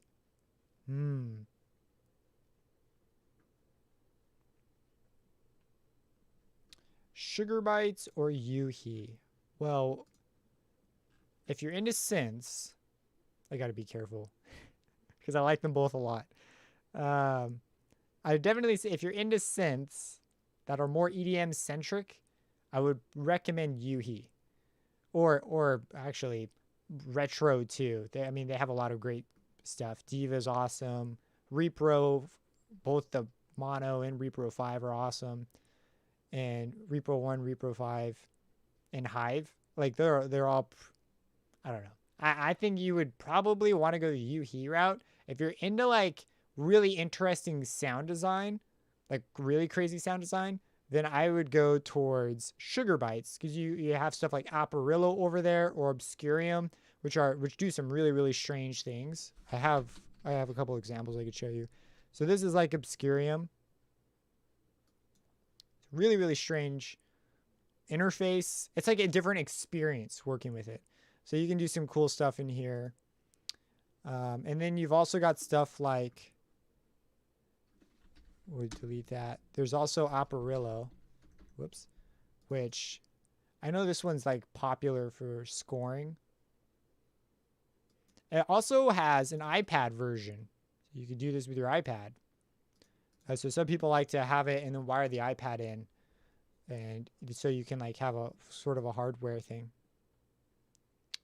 Yeah, Obscurium is a really, really interesting one. So like, so that has like a different feel to it versus if you went for like something like Hive, these have the more traditional, EDM feel like these. Howard Scar also does a lot of the sound design for him, and he's an amazing sound designer. You've got Diva. Sounds really, really great. They are now. I will say, Yuhi stuff in general is way more CPU hungry. It will eat your processing for breakfast and chew you up and spit you out. Like it doesn't care. Repro, it's another good one. I haven't been grabbing these as much, and a lot of times the reason I don't grab these as much is because I'm afraid of the processing limit I'll probably hit. If you think Serum's bad, just run Repro in high quality mode. It's like 3 Serums put together, but it sounds friggin' phenomenal. You'll have a hard time finding a synth that sounds more lush. So there's like they did that trade-off knowingly too. Yeah. Yeah, then you've got stuff like I love Harmor and Citrus. They're the ones that are baked into my template. There's a huge advantage if you're using FL to use these because they integrate into the environment extremely easily and they sound really, really good. So you've got a lot of options when it comes to it. I know it can be hard to decide. Honestly, you probably already have the synths you need, and it's just kind of like you're like me. You're like, one more synth. I can have another. I'll use it. It's a thing that'll be good. Like the other day, I grabbed the children's library because it was on a really, really good sale. So I wait for a big sale. Once something hits half off, and it's a company that I know won't do anything ridiculous, like 90% off, then I usually jump for it if the timing is right and I'm in a position where I can do that. So this was like one that I recently grabbed that I'm pretty stoked about finally adding to the collection. But I haven't bought a new synth or sample library. Like I've become a lot more sparse with it because I have everything that I would reasonably need. So it's become more a game of, it's like almost like collecting audio now. It's a dangerous game to play. It'll eat your wallet, so be careful. You've been warned. So yeah, so there's some of my 2 cents on the synths that are out there. There's so many, and there's so many more too. There's like Falcon. I've not even touched Falcon. I've deliberately not gone near the pigments in those because I feel like it's just another hole I'll never get out of. They sound really, really good. It's just you got to pick, you know, what sense are you going to learn? Which ones are you going to use? Those sorts of things. Yeah, Silent 1 is another one. Nexus 3 dropped, and Vengeance has their own thing now. It's crazy. It's totally crazy. I'm looking for loops. Not loops. Fills. 128.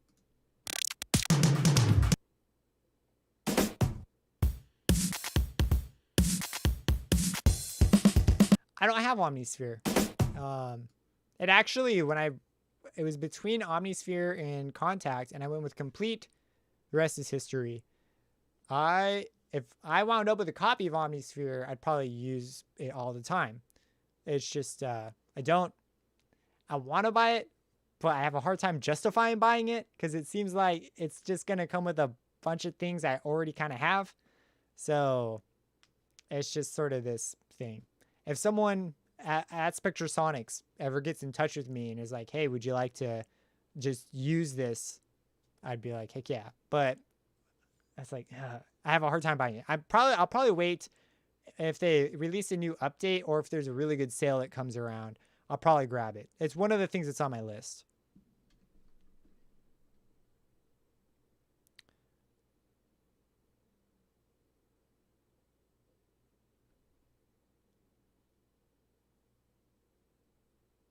Vengeance Avengers, unreasonably powerful and ridiculous. Yeah. And then, yeah, Omnisphere looks it looks great. It looks really fun. I was into it originally for the heavenly pad sounds. I didn't understand the differences between samplers. Avengers has a piano pan where the note value determines the place in the stereo field. Oh, interesting. See, I would grab Patcher. I feel like Patcher is like the ultimate in terms of what you can do. Just because you could basically make your dream synth because you can combine synths and stuff. So you can get like, if you like Yuhi and Harmer and Contact, you can make a mega patch with all those things loaded together in Patcher. Yeah, I'm told Falcon also does a crazy amount of stuff. And Dan Worrell does the Falcon videos. He also does the Yuhi videos. This man is a legend. And he does the Fab Filter videos, which is where I first ran into him. He does the TDR Nova videos, and every video he does is almost like an art unto itself. They're so well spoken and written. Okay, cool. We're going to end on there.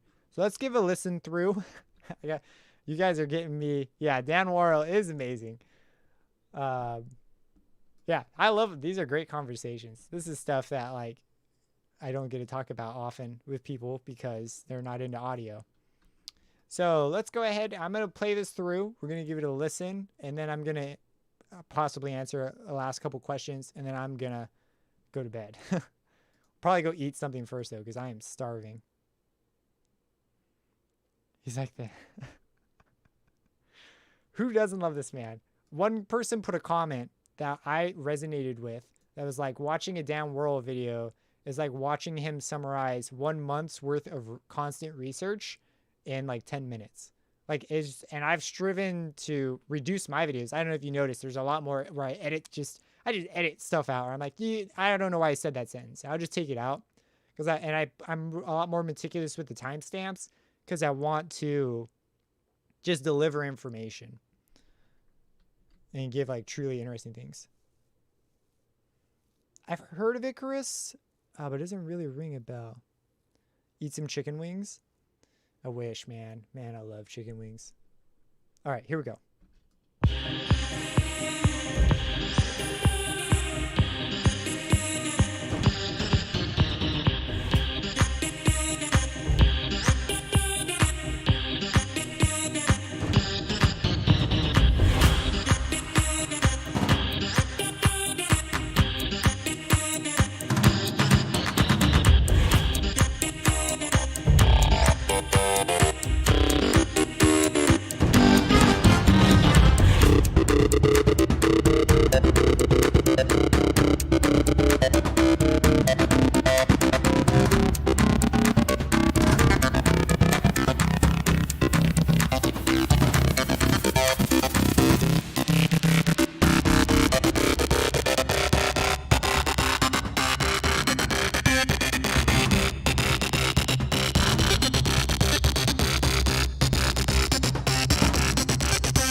Nice. I don't feel like we've achieved the drop vibe here. So I'm looking at things I could possibly do to change this up. And I want to check these out. I'm going to even leave a note for myself. Try switching drum libs. Switching to a different drum library would probably help quite a bit. Make this sound different and unique and big. And then I'll probably add a couple elements to give this a much more exciting edge. But for the most part, it is there. Payday 2. I do not remember Payday 2. I don't know if I've seen that movie. Call and response is just when you have like one statement and then it's answered by another statement. I don't really have a good example of it in this particular track.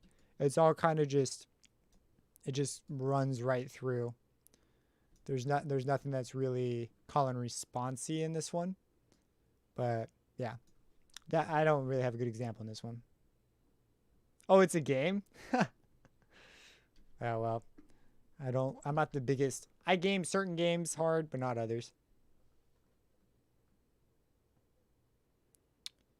Drop just needs to be longer so the build can develop. Yeah.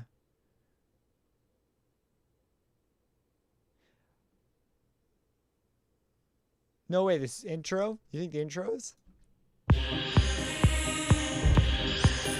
I mean, I guess you could consider the drums as like we have a phrase with the melody.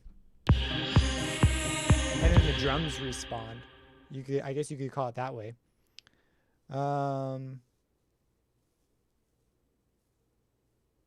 City pop. I actually, is that just, I don't know what city pop is. If it's just pop though, just get the four horsemen going. Drums, bass, guitar, and what's the last piece? Drums, bass, guitar, keys. Any pop song without those four things, I'm not sure it's pop. What do professional producers? Yeah, so they use reference tracks to compare the loudness profiles and like spectral areas. Like, so like you've got your stereo image. If you want to match your reference, you're going to try and place things in similar places, and you're going to have a similar priority of balancing. So like what things get the mid range, what things get the high range, how your drums sit in the mix. That's all going to be referenced to your reference track. You're going to use that as a sort of inspiration for that. And then you're also going to try and hit similar RMS values. So like your LUFS, your integrated loudness units should hit around the same. It's usually another thing.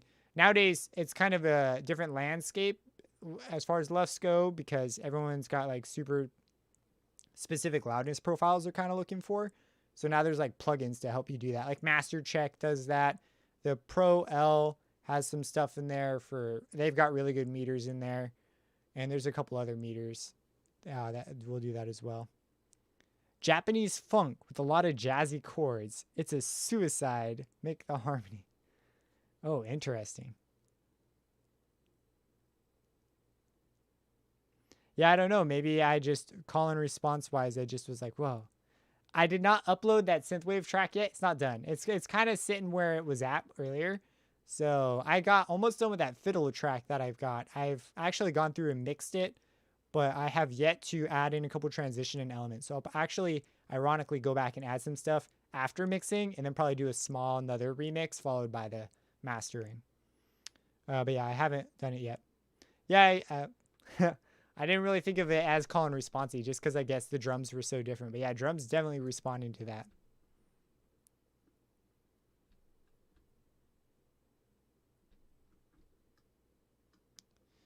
Oh, you're making a synthwave track. I thought you were asking me. I read that wrong. Cool. Absolutely. Yeah, I'd be dope to check it out. Needs more birds. I agree. We could. I think I definitely want to spice the breakdown up a little bit too. All right, I'm gonna take off. You guys keep it real and make some dope music. This is really fun, and I'll probably be streaming. I might be on tomorrow morning. I don't know, because I'll be gone most of that day tomorrow. And have a blessed day.